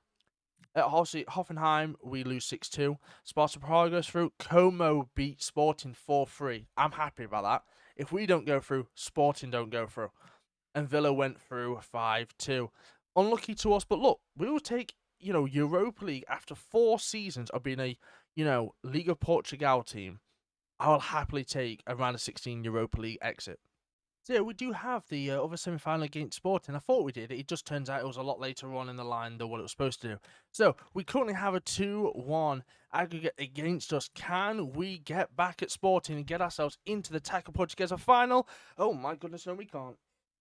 Oh my god. Okay, Sporting, what did I do to piss you off? Varela with a hat-trick, Nell with a goal, and Brancago with a goal as well. We just got battered 5-0 by Sporting in the second leg semi-final. Sporting clearly were not going to go down easily.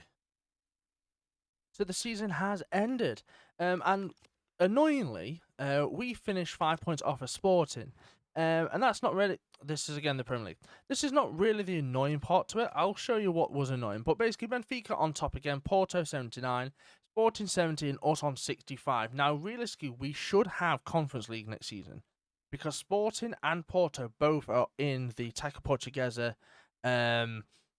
final. I think. I'm pretty sure they are. Let's just have a quick look on that.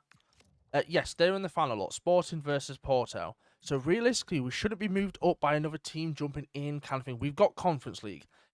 Sporting might get the Europa League or Porto, whichever way. Anyway, point being is, let's have a look at the top goal scorers. Gomez finishes on 22, with Shoulder on 20, Leondis 20, Carrasco on 18. He's not had a bad season. Luciano on 15. I actually want to have a look at the Europa League top goal scorers. It's Odebert with 13 and 16. I wonder how they went on.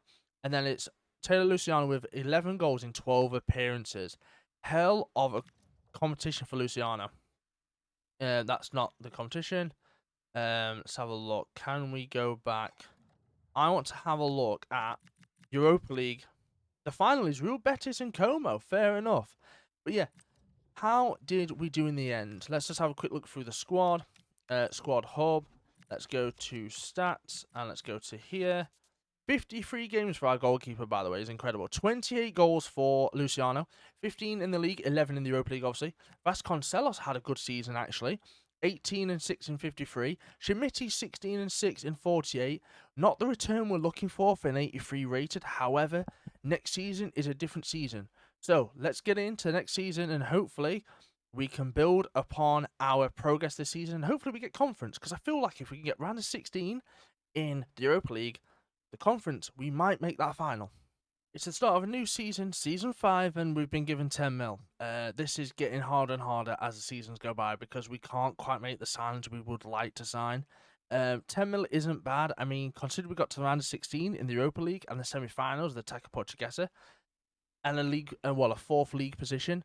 Yeah, and obviously we're not less strict as well, so it's gonna be tough, but we can make this work. Season 5, we're all about making the club bigger and better, so we'll do our little bits and bobs we can to get the players we need in.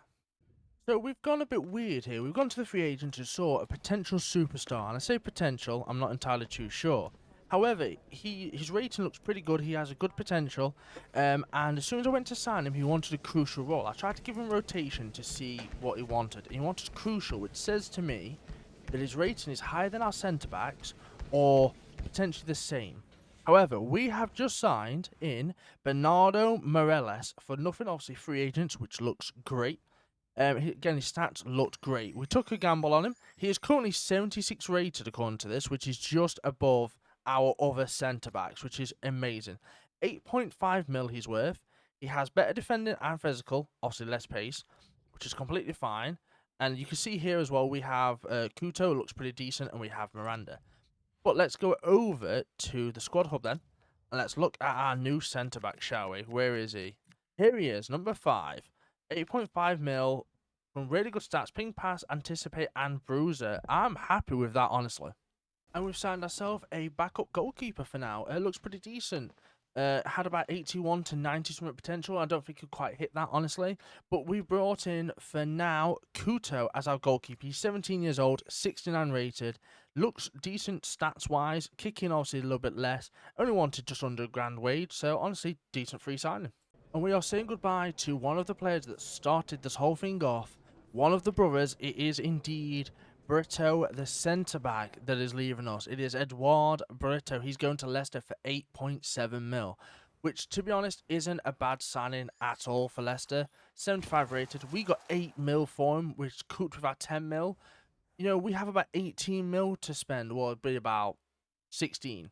And hopefully we can do some good stuff with that. So this is an interesting one. I'm not going to sell him. However, we could get up to 68 mil for João Simões, and quite honestly, that could bring me in 2 solid centre-backs, or even about 3 solid 82 rated players, which realistically would be the move. However, I just don't think I'm going to sell João Simões. He's still too important to this club. I reckon he can still grow slightly given some time. I am going to think about this transfer, if I'm honest. 68 mil for João Simões is not a bad deal at all. Okay, Juventus, I tried to negotiate. I said give me anywhere between 75 and 100 mil, and it clearly didn't work. But Porto, you think you can come and do the same? They say they want about 68. So Porto, you're going to have to overpay. You're going to start the offer at least 95, and we're not going to sell the player for at least 77. If you accept that, fair play. I've just lost Simões to a rival at this point, considered a rival. However, 90-odd mil could really change this team about. Please, Porto, don't take him. Now, this next person we're going to sell might be a little bit weird because, well, he's our CDM and kind of a starter, but I promise there is a reason and a method to the madness behind this. I am going to hopefully try and sign a player with the funds we've just received from selling Santos Diver. Hopefully this works out. If not, it's going to be a really big shambles. But David Santos Diver has gone to Copenhagen for 8.1 million euros. Hopefully giving us enough to get the player we need and change a couple of things. So here we go. We have brought in a new signing, and it went well, just about. We had to get rid of another player. It was only a backup centre-back, to be fair. It wasn't too bad, if I'm honest. We have signed in none other than Armando Vieira, the Guinea-Bissau centre-back, for 22.5 million, and we got rid of Valente, who we thought was going to be promising. But the point is that we got him in, and he's 80 rated, which bolsters that back line incredibly. 76 pace, 80 defending, 81 physical, better than Morelos, obviously 1 year older, which is fine, and got him pretty cheap as well. So welcome in, Vieira. And so with the acquisition of our new player, we've had to change the formation slightly. We've gone from a 4-3-3 holding to A 5-2-3. Yes, we have gone very defensive. However, it fits perfectly because we got rid of a 74 rated Santos Diver, I think he was, to bring in an 82 rated centre back who could potentially play CDM. To be fair, we might chuck him in. We probably won't. We'll stick at a 5-2-3. We have Veloso and Samos in the centre mid positions. Schmidt, Luciano, and Vasconcelos obviously up top as they should be. But yeah, we now have a better back line. Our only player really that's letting us down is Barroso. We can't really do too much about that. He will grow, hopefully. He has good defending stats. He just needs other stats, and hopefully he can grow. So here we are then, our first European game in Season 5, I believe. We, again, are in the Europa League, which I thought would be in the conference, but hey, we'll take Europa. You know, it's always good to be in a European competition regardless. But we have the Red Dogs, Nottingham Forest. Let's see how we do. There's the team, the nice 5-2-3. Here we go. How do we fare against Nottingham Forest? Oh, we beat them 2-0. Come on, great start to our European adventure. So here we are then, January the 1st, and nothing much really to report. We're not going to make any signings, I don't think, anyway. We haven't got the money, if I'm honest. We literally have like just under £1 million, so there's really no point. But if we go to the standings, you'll see that we've obviously got the Portuguese Cup, which happens after January the 1st. If I go to Liga Portugal, however, we are currently first. We have 43 points to Porto's 37, and Benfica's 37, and Sporting's 35. I will happily take that. We're in a good way, to be honest with you. Like, we're in a really good way. Currently top of the league, which, hell, I will absolutely take that. If we go to the Europa League, however, we are currently 26. We do have games to play, I believe, because you're allowed 8. So we've got 2 more games that we need to kind of win. So hopefully we do. We've only got 6 points so far. We've won 2 and lost 4. Hopefully we can get through to the knockouts, but I'll be honest, I'm not really hopeful. The only other thing I'm really going to show you this transfer window, if I'm honest, is basically some of the players we went and scouted. Yeah, you'll see Gabriel Conceição, or Conceição, as I like to say. CDM, 81 rated. He's got like 81 to 85 potential, I think it is. A solid CDM, in my opinion. 49 mil, you know, not a bad player by any means. Asvedo, which we believe is Ronaldo's regen. 83 pace, 81 shooting, not bad. 21, 6'3", looks decent. Braga from Birmingham. The stats don't say 80 rated, but left back 80 rated, 92 pace, you know, can't go wrong. Obviously, our old player TXera. We looked at Leo Rios. Doesn't look like a bad player. He's got like 80 potential. Fernando Prato got 81 to 87 potential. Looks pretty decent, if I'm honest. I'm not sure what his positioning is because 75 rated with those stats don't really make sense, but oh well. Then we just kind of scouted a couple of other players just to see. We looked at Gustavo Sá, who looks incredible, to be honest with you. 86 rated. Looks more like a CDM than a cam. A centre mid than a cam, I have to say. But you never know. You know, with those stats, if we can get him in, great. That is Orsnes' regen, I believe. We have Esteban Carrasco. Now, yes, he is Mexican, so he doesn't fit our philosophy. However, I just wanted to look at Benfica's star striker because he's been performing incredibly for them and looks like an incredible player. We have Cardoso Varela, who's currently at Sporting. Looks like a really good player, got potential through the wazoo. Then we have these 2 players who are literally, I believe, the same birthday. They're just pre-gens. Sasa Dorcevic and Vlasic. 90 defending, 88 physical, 84 pace, 6'3" centre-back. Looks a beast. Dorcevic, 89 defending, 87. 6'1", left-footed, looks an absolute beast. No wonder why Porto are doing well, by the way, because these players look insane. Mora, looking good, to be fair. Not an 87, but still, to be fair, not a bad player by any means. Still got a little bit of potential. Rafinel, you know, we're looking, obviously, just keep an eye on Santos Diver. And then pretty much we have the players that... Oh, we also have Cardenas, who I'm still looking to potentially get. I think he's going to be a really good addition to the squad if I have the money for him. He's kind of like the more realistic option if we win the league. And then we've got the other players that we scouted throughout the seasons before, like I say, like Santos. But I just want to show you a couple of them. Like Braga looks like a good signing. Maybe I do a swap deal for our left back Chisuma for Braga. Literally on the case of, you know, we've got the money for it. He's already rating higher. He's younger, so maybe we go for it. So I know I said about potentially, you know, trading Chisumba for the left back from Birmingham. However, I didn't realise it would be in the form of Benfica coming in for him. Now, it does say I can get up to 28 mil for him. And quite honestly, that would just cover the cost straight up. I'd be able to buy him and actually have some money left over. Because I was going to try and sell a couple of players, like 2 kind of, fringe players, and then offer him money for the player and Chisumba. However, if Benfica are going to come in for it, let's start off at 33, but let's not sell him for any less than 28 flat. Let's go 28 flat and see if they come back.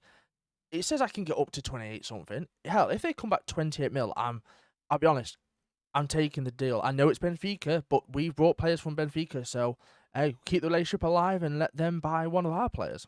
And so, just like that, Benfica came back. Obviously, we said we'll start at 33. We don't want to sell less for the 28. Chisumba, they've agreed 29.4 million for Chisumba. Now, just a quick thing to show you, and this is why I'm actually quite happy with it. Yes, we're on 23 players. If I go to financial, Chisumba is only worth 18.5 mil, and he's maxed out on his overall. He cannot go up anymore, right? He's completely hit his potential peak. So, for Chisumba to be 18.5 mil to get nearly 10 million more for him, I also think it's a really good deal, and hopefully we can sign the left back from Birmingham. So I just thought I'd take a quick look at Benfica's squad on the defenders, left backs specifically, and they only have Rafael Obrador. Now I've done a quick little check on Sofifa. His potential is only 77.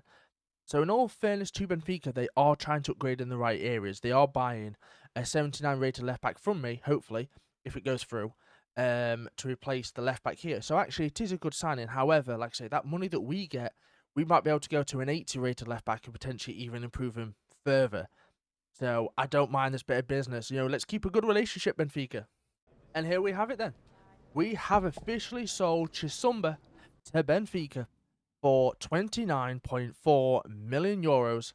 I'll be honest, like I said, I know I brought him in. I think I sort of the season I brought him in permanently. Like, okay, it was a good sign-in, welcome in kind of thing.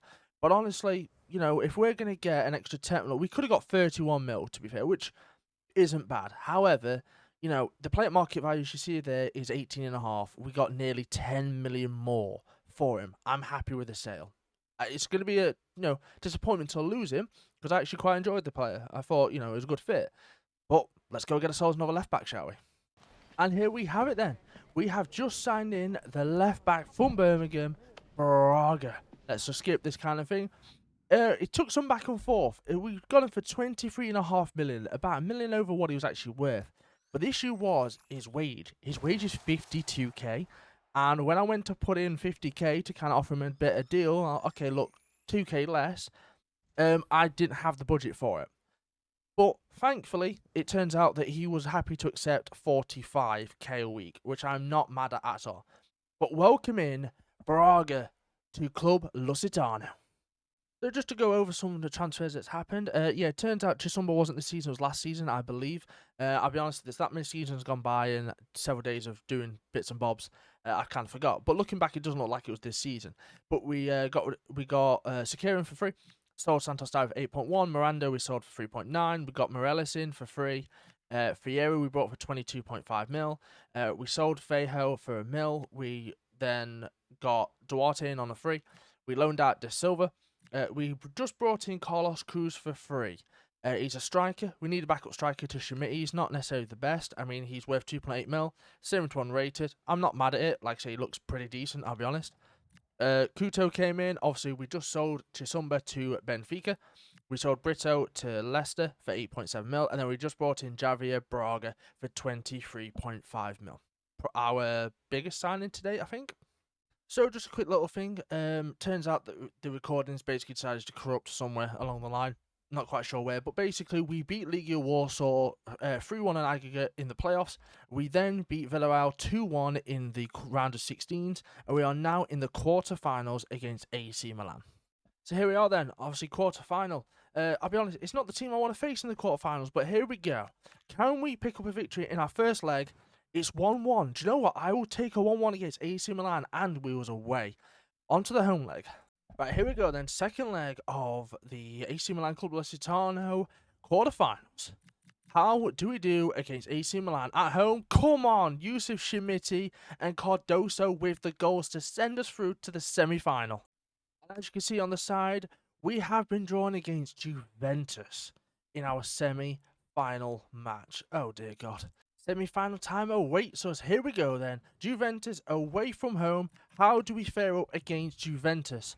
Oh, another 1-1 draw. Do you know what? I'm not mad at it. Schmitti with the goal. Yildiz with the goal to equalise. All to play for in the home leg. Right, here we go then. Second leg against Juventus for a chance of the final in the Europa League. Come on, can we beat Juventus at home? Yes, we can. João Simões with 2 goals. That's exactly why we brought him. We're in to the final. And who do we face? Ooh, I'm not sure. That might be Olympic Lyon we face. And if we have a look, Olympic Lyon pulled it back. You can't see it. It's just behind me. Borussia Dortmund won the first leg 2-0. Olympic Lyon won 3-0. They actually brought it home, kind of like we did, to be fair. So it's us versus Olympic Lyon in the Europa League final. So here we are then, the Europa League final. We're going to sim this game. But first, before we do anything, we're going to have a look at how we did in the league, because technically this is now after the end of the league. So if we go to Liga Portugal, how did we do? Oh, we came out first. Hell yeah, we won 27, drew 3, lost 4.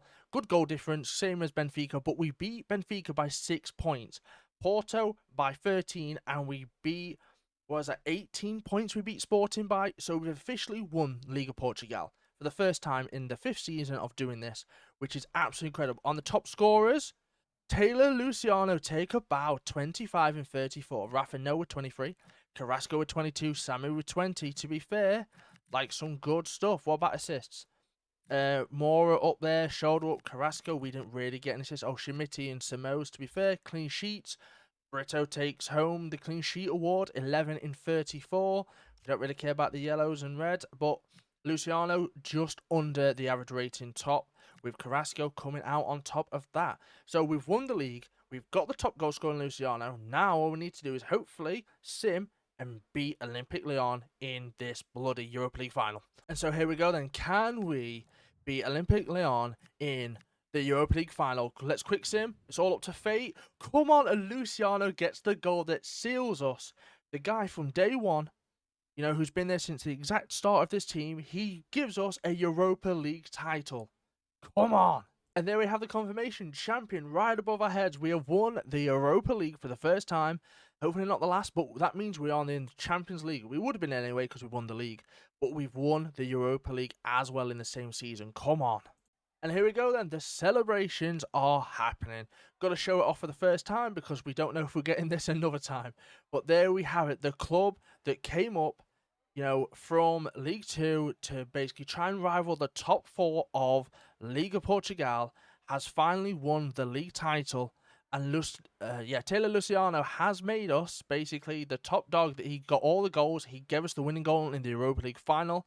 Hell of a player, been here from the get-go, obviously, has, you know, been a mainstay in this team.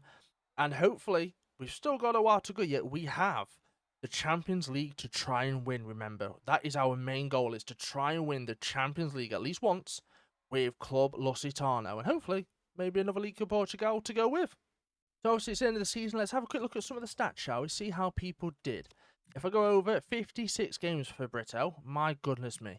But goals-wise, obviously Luciano got the top goal scorer in Liga Portugal, but he got 6 in the Europa League, 2 in the Taça Portuguesa, and 10 assists, to be fair. He had a very good season. Schmitti, 11 in 34, but 7 in the Europa League, so actually beating Luciano out. Could do with a bit more from Schmitti in the league, but look, if he's getting assists, I don't mind. He had 8 to his name. Vasconcelos, rather. I struggle with these. 14 in 34 and 7 assists. To be fair, not a bad return. Simões, 8 and 9. Braga, who only joined, by the way, in January, toward the end, got himself 6 goals and 4 assists in 17 games. He looks like a hell of a signing already, to be fair. Veloso with 7 and 4. Barroso with 4. Cardoso, Fierro 2 and 2. Morales with 2. Looking good, honestly. So, right, let's get into Season 6, and hopefully, just hopefully, we can make some upgrades to this team, because we need it, especially now we're in the Champions League. Right then, it's July 1st, the start of the 6th season, and we've got an email from the board. We have 18 mil. Oh, this is not going well. Oh, you'd have thought that winning Liga Portugal and also winning the Europa League would bring us more money in than 18 mil. Oh, we're going to have to do some big kind of transfers. In terms of maybe getting rid of someone to bring someone in, maybe going back to a 4 at the back. Oh, this is going to be tough. So since winning the Europa League and Liga Portugal, we decided let's upgrade the stadium a little bit more. So we're going to move to the Union Park Stadium, 22,000. Looks like a nice Portuguese stadium, if I'm honest. Obviously, still the Estadio Setúbal. There we go. We have, and you'll see in a second, boom, look at that, looking a lot better. We have a much better stadium. Lovely stuff. It's not a sale I particularly wanted to make, but obviously in order to improve the squad, we have to make some harsh decisions, unfortunately. And that being one of our mainstays from Season 1, our captain from Season 1 as well, our Angolan centre-back, none other than Marcus Cardoso, who's going to Birmingham for 14.4 mil. And yes, it is an upsetting one. He's a decent defender. However, we need the money because we need to make like a big one signing, like a big name or several signings just to start to populate it. But he was worth 8.5 mil. We got 14.4, so I'm not mad at that at all. It's the first game of the season for Season 6, and we're against none other than Benfica. You will see our team, Duarte, 69 rated. Yeah, we're not doing too well on the transfer, wise, but we're going to try and make it work. Anyway, how do we do against Benfica? We lose 3-1. This might not be a good season.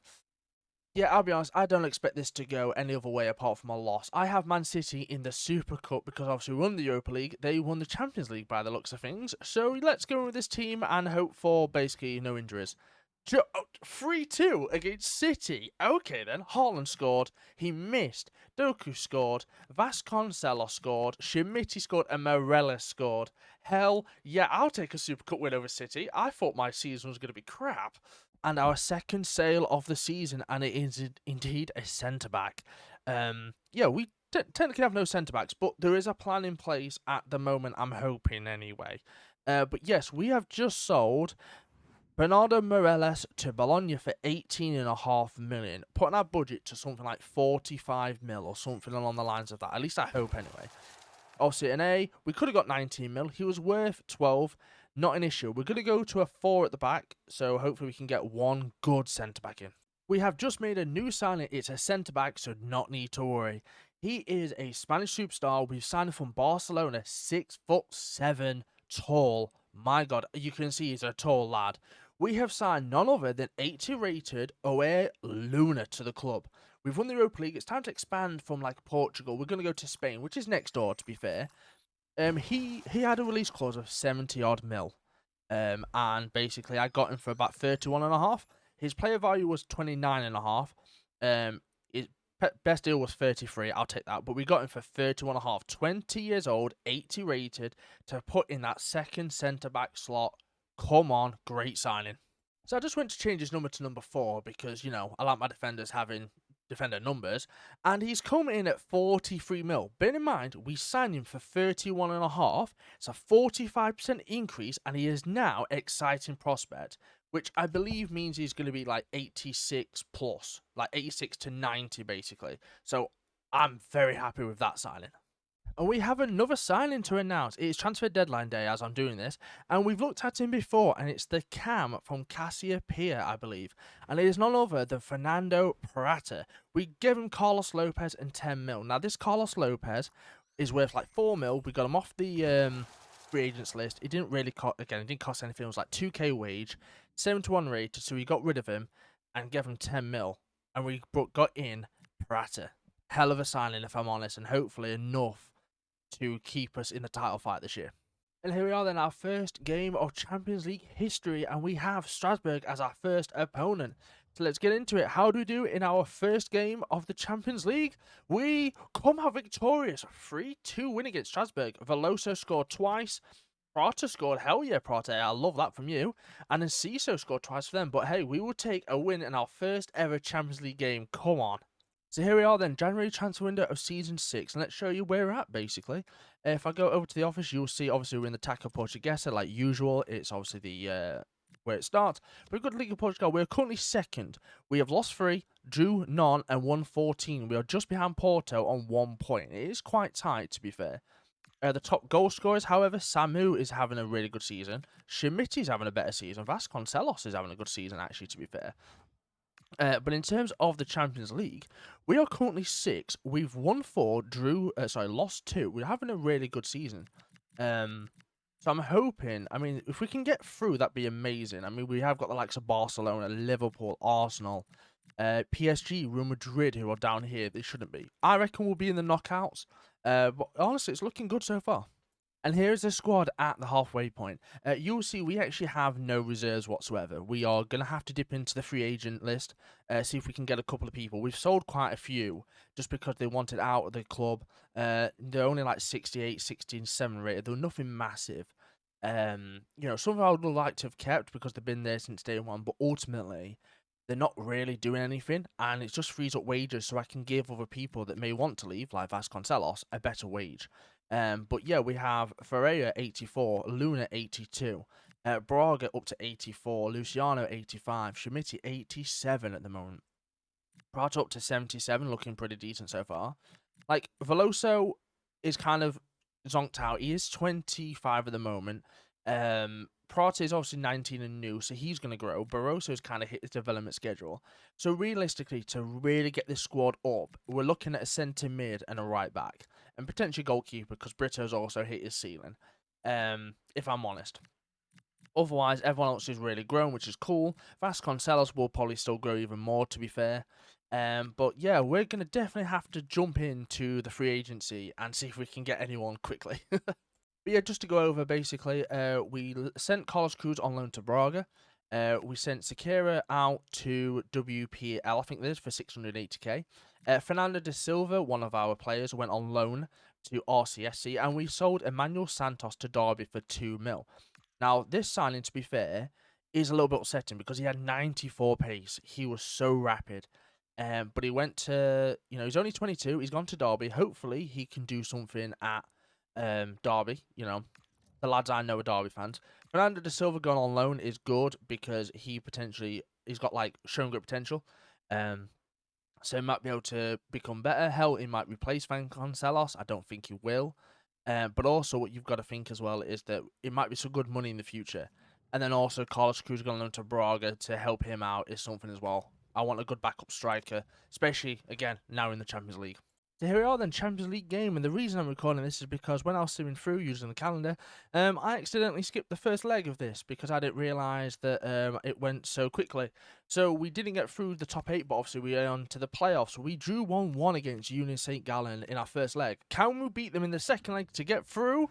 Fucking... So here we are then, Champions League game. It says round 16, it's actually the playoffs. I didn't realise when I was simming through, leaving it to go, that I'd actually ended up basically simming past the first leg of the playoffs. So we drew 1-1 with Union St. Gallen in the first leg. Can we beat them to get into the round 16 proper? Yes, we can just. Oh my god. So it was 3-3 on aggregate with 2-2 this game, but we won 5-4 on pens. Shimiti, Tarami, Luciano missed. Oh, David scored. Simo scored. Raw scored. Velosa scored. El Hadji missed. Caballero scored. Zorgain scored, Vasconcelos scored, and Niang missed. Come on, into the proper round of 16 in the Champions League.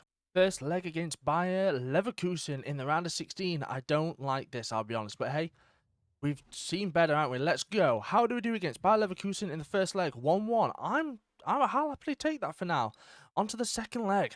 Here we go then, second leg of the round of 16 with a chance to get into the quarterfinals if we can beat Bayer Leverkusen. How do we do in our first time in the Champions League? Come on, 2-1 victory against Leverkusen. Luciano Vasconcelos bringing up the goods. Come on. Here we go then, quarterfinals against Barcelona. I'm not looking forward to this at all. If Marshall wants to join Barcelona, I'm ready to go pick him up and drive him. Oh, apparently the Barca job is open to me. I don't want it, but thank you. Here we go then. Can we beat a Barca side that want me as manager, apparently? First leg, here we go. 3-2. Do you know what? I'm not mad at that leg at all. Like, Rooney Bargi. Simo scores, Arejo scores, Vasconcelos scores, and then Yamal takes it to 3-2. Okay, right. We've got a job to do come the second leg. Second leg time, quarterfinals, Barcelona. I mean, look, we lost 3-2 in the first leg. If we lose, it's to Barcelona. What a great team. But let's go ahead and see what we do in the second leg. 2-2. Oh, honestly, to say that we got to the quarterfinals in our first showing of the Champions League and we only just lost 5-4 to Barcelona, I'm so happy with. Fermin scored, Veloso scored, Vasconcelos scored again. Isaacs at bloody Barcelona, okay. But look, I'll happily take a 5-4 aggregate loss to Barcelona. I'm not mad at all. The team's done so well. So here we are then, end of the season, June 25th of season 6. We are deep into this career mode at the moment. So let's see how we did. Obviously, we got knocked out by Barcelona in the Champions League, which is a little bit upsetting. Brighton finished second in the Prem. I mean, okay, fair enough. But let's go over to my competition, Liga Portugal, and we finished first. 29 wins, 5 losses, 87 points to Porto's 83. Okay then, Benfica 78, Braga 69, giggity, Sporting 60. Sporting did not have a good time. How do we do it in the Taça Portuguesa though? Oh, we beat Sporting 2-1. Come on. So we won the Cup, we've won Liga Portugal, and obviously in the Champions League, which we all knew, Real Madrid end up losing to PSG 2-0. We got to the quarters against Barca. We are lost 5-4. So let's get on to season 7. Just before we do that, however, I just want to show you the top goal scorers and top assists from the league. Shoulder Up had a really good season, 27 and 34. Samu did well. Sandra did okay. Schmidt with 20 and 34. That's better of Schmidt. That's what we're asking for. And then Taylor Luciano at 18 and 34. Not bad at all. Hey, Vasconcelos, 16 as well. Okay. What about assists? Moro with 8. Gomez 8. Okay, not really many assists, really. That's kind of odd. Clean sheets, Brito again with 15. Brito's been putting in performances. His rating doesn't show it, but he's been solid for us, to be fair.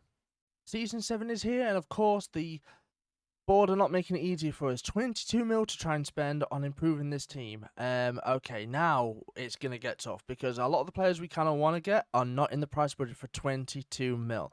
We might have to sell a couple of players, see what we can do, but we might just have to keep it till like January, or even keep it for the rest of the season, because 22 mil at this point in the save is not good enough. We need we need to basically get someone that can grow into a superstar for the year, or we need to sell somebody big to really just even out the rest of the playing field.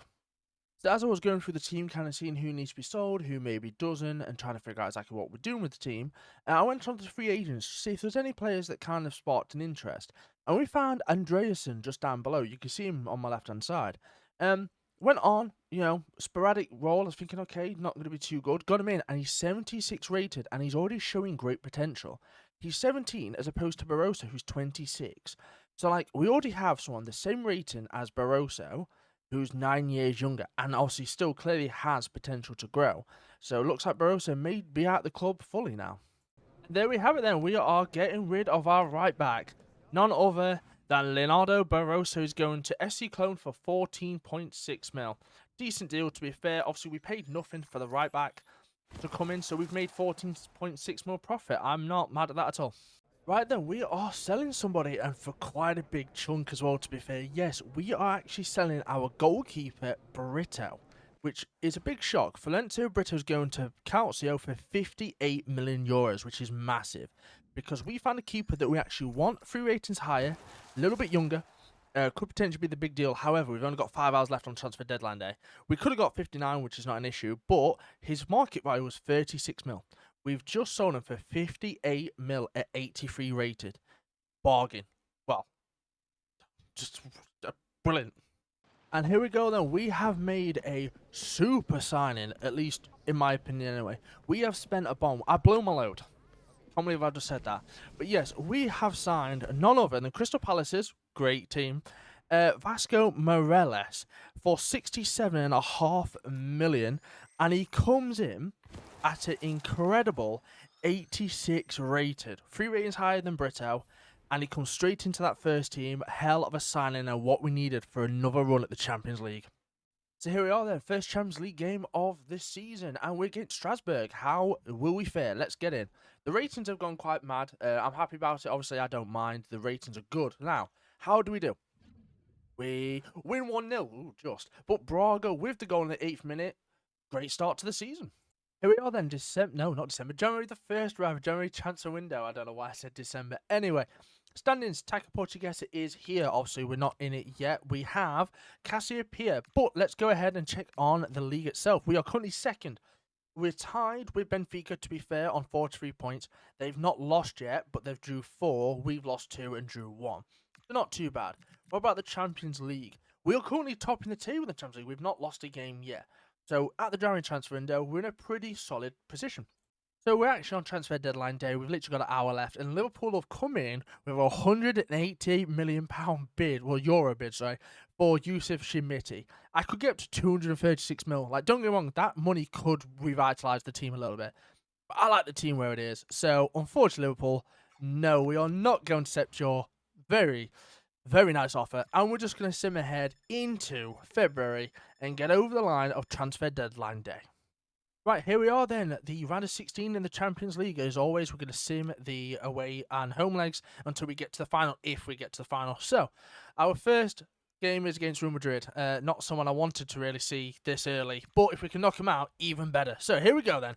Quick sim against Real Madrid. How do we do? 1-1. Oh, we're taking it to our place. Okay. Oh, I'm scared. Here we go then. Second leg of the round of 16 against Real Madrid. And all we have to do is beat them, knock out a big titan, and we're good. I think. Anyway, 1-1 at home. Come on, please, please, please, please. Yes, come on, 2-1 against Real Madrid. Great score and a great push for the Champions League title. And just when you think it gets easier, it doesn't, because we now have Barcelona in the quarterfinals. Yeah, from Real Madrid to Barcelona. But if we do win, then it's a very rewarding run. I can't speak. Anyway, let's get into it. Match day. Here we go. The quarterfinals against Barcelona, we're at home first and we lose 1-0. Oh, that's not good. Second leg then against Barcelona is currently 1-0 down and we are away to Barcelona. This could be a struggle, but let's find out how we do. Here we go. Oh my god, okay then. 3-0 win for Clube Lusitano. Shimiti, Simos and Fiera taking us through to the semi-finals.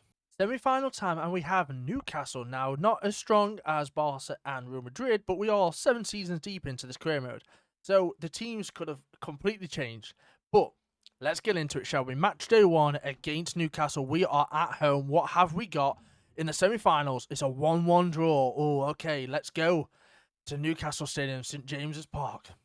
Here we go then. Semi-finals of the Champions League against Newcastle. And just a quick one before we get into it. Breaking, Newcastle United decided to sack their manager on the brink of their big match against us. Yeah, Newcastle just sacked their manager. So, with that being said, hopefully, managerless Newcastle, we get a win against. Here we go, quick sim, we're away. 1-0, come on, Vasconcelos, get in. We are through to the Champions League final. Oh, and here we go. We've just finished the last match of the season. So the player of the season is going to be none other. Oh, yes, come on, then Taylor Luciano, he gets the Player of the Season award for the Liga Portugal. To be fair, from the stats I've seen, he's had an incredible season. So give it up for Taylor Luciano. There's me high. Oh, there's Marinas. Here we go. Look at that. What a sight to see. Hell yeah, we will take that all day. And so here we are, the potential end of the series, because we have reached the Champions League final. So, UEFA Champions League match day, here we go. Then let's get into it. This is the team going forward. Luciano, Shimiti, Vasconcelos, Prata, Simos, Veloso, Braga, Luna, Fiera, Andreasen, and Morelos, who you can't see because of my big head. 4-3-3 attack. Here we go. Let's get into the Champions League final. I'm scared. Obviously, we're going to play this as it makes sense with the only game we're going to play this entire career mode, and we're against one of the best teams, Liverpool. Let's not put it past them. I don't know what their squad is, I'm really not sure, but here we go, the big one, the one that most teams, if not every team, wants to win, because you become the champions of Europe. Here we go, let's get in to this match. Here we go then, we're on the attack. What can Luciano do with this ball? It's just for half time. Oh, just runs too deep with it, but Fiera picks it up into Veloso, into Vasconcelos on this right hand side. See if we can find Simos just in there, into Luciano, we find Shimiti, and nothing comes of it. Damn. Here we go then, half time. It is 0-0. Apart from that highlight you've just seen, nothing really else has happened. It's been quite back and forth just in the midfield, tackle, pass. There's not really been a chance. Obviously you can see our team. Let's have a quick look at this. So they have Anthony Gordon. Oh, that's not a good sign. Endrick, okay. Harvey Elliott. Curtis Jones. Ryan Gravenberg. Tom Mulder, 92 rated. Luke Chambers. Upamecano. Vuskovic. Now, that's a great signing. Calvo, 87. Okay. And Silvio, 87. With Gomez. El Mala. Chiesa. Sabozalai. Stevenson. Ju Hun Yun. Florian Wirtz. Oh, I can't believe you're not even playing. Bremer. and Jaros on the bench. So it's not a bad team. But let's get into the second half and see if we can actually crack this Liverpool team.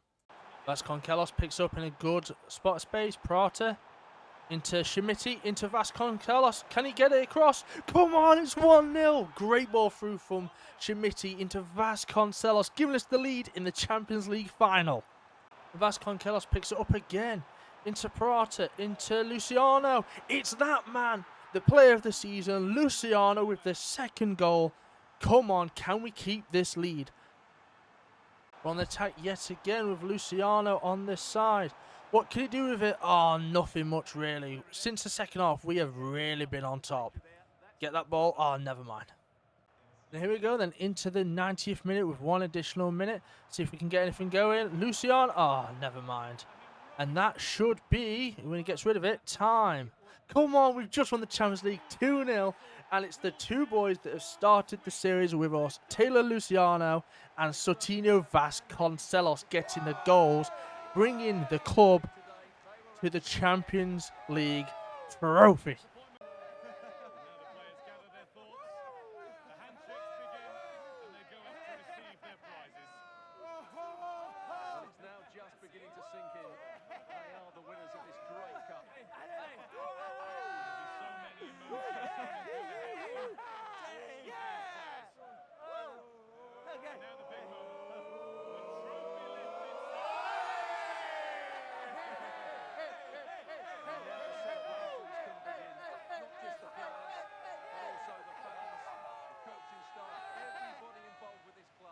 And there we have it, the Champions League trophy lifted by our captain, Vieira. Come on, what a series this has been, what a club this has turned out to be. If you enjoyed, hit the like button, comment down below, tell me what you want to see, if you want to see me do another creator club in a different league, or you want me to take a team and rebuild them and see what we can do with them. But guys, thank you so much for watching. Thank you for an incredible experience with this club, and I will see you next time. Peace.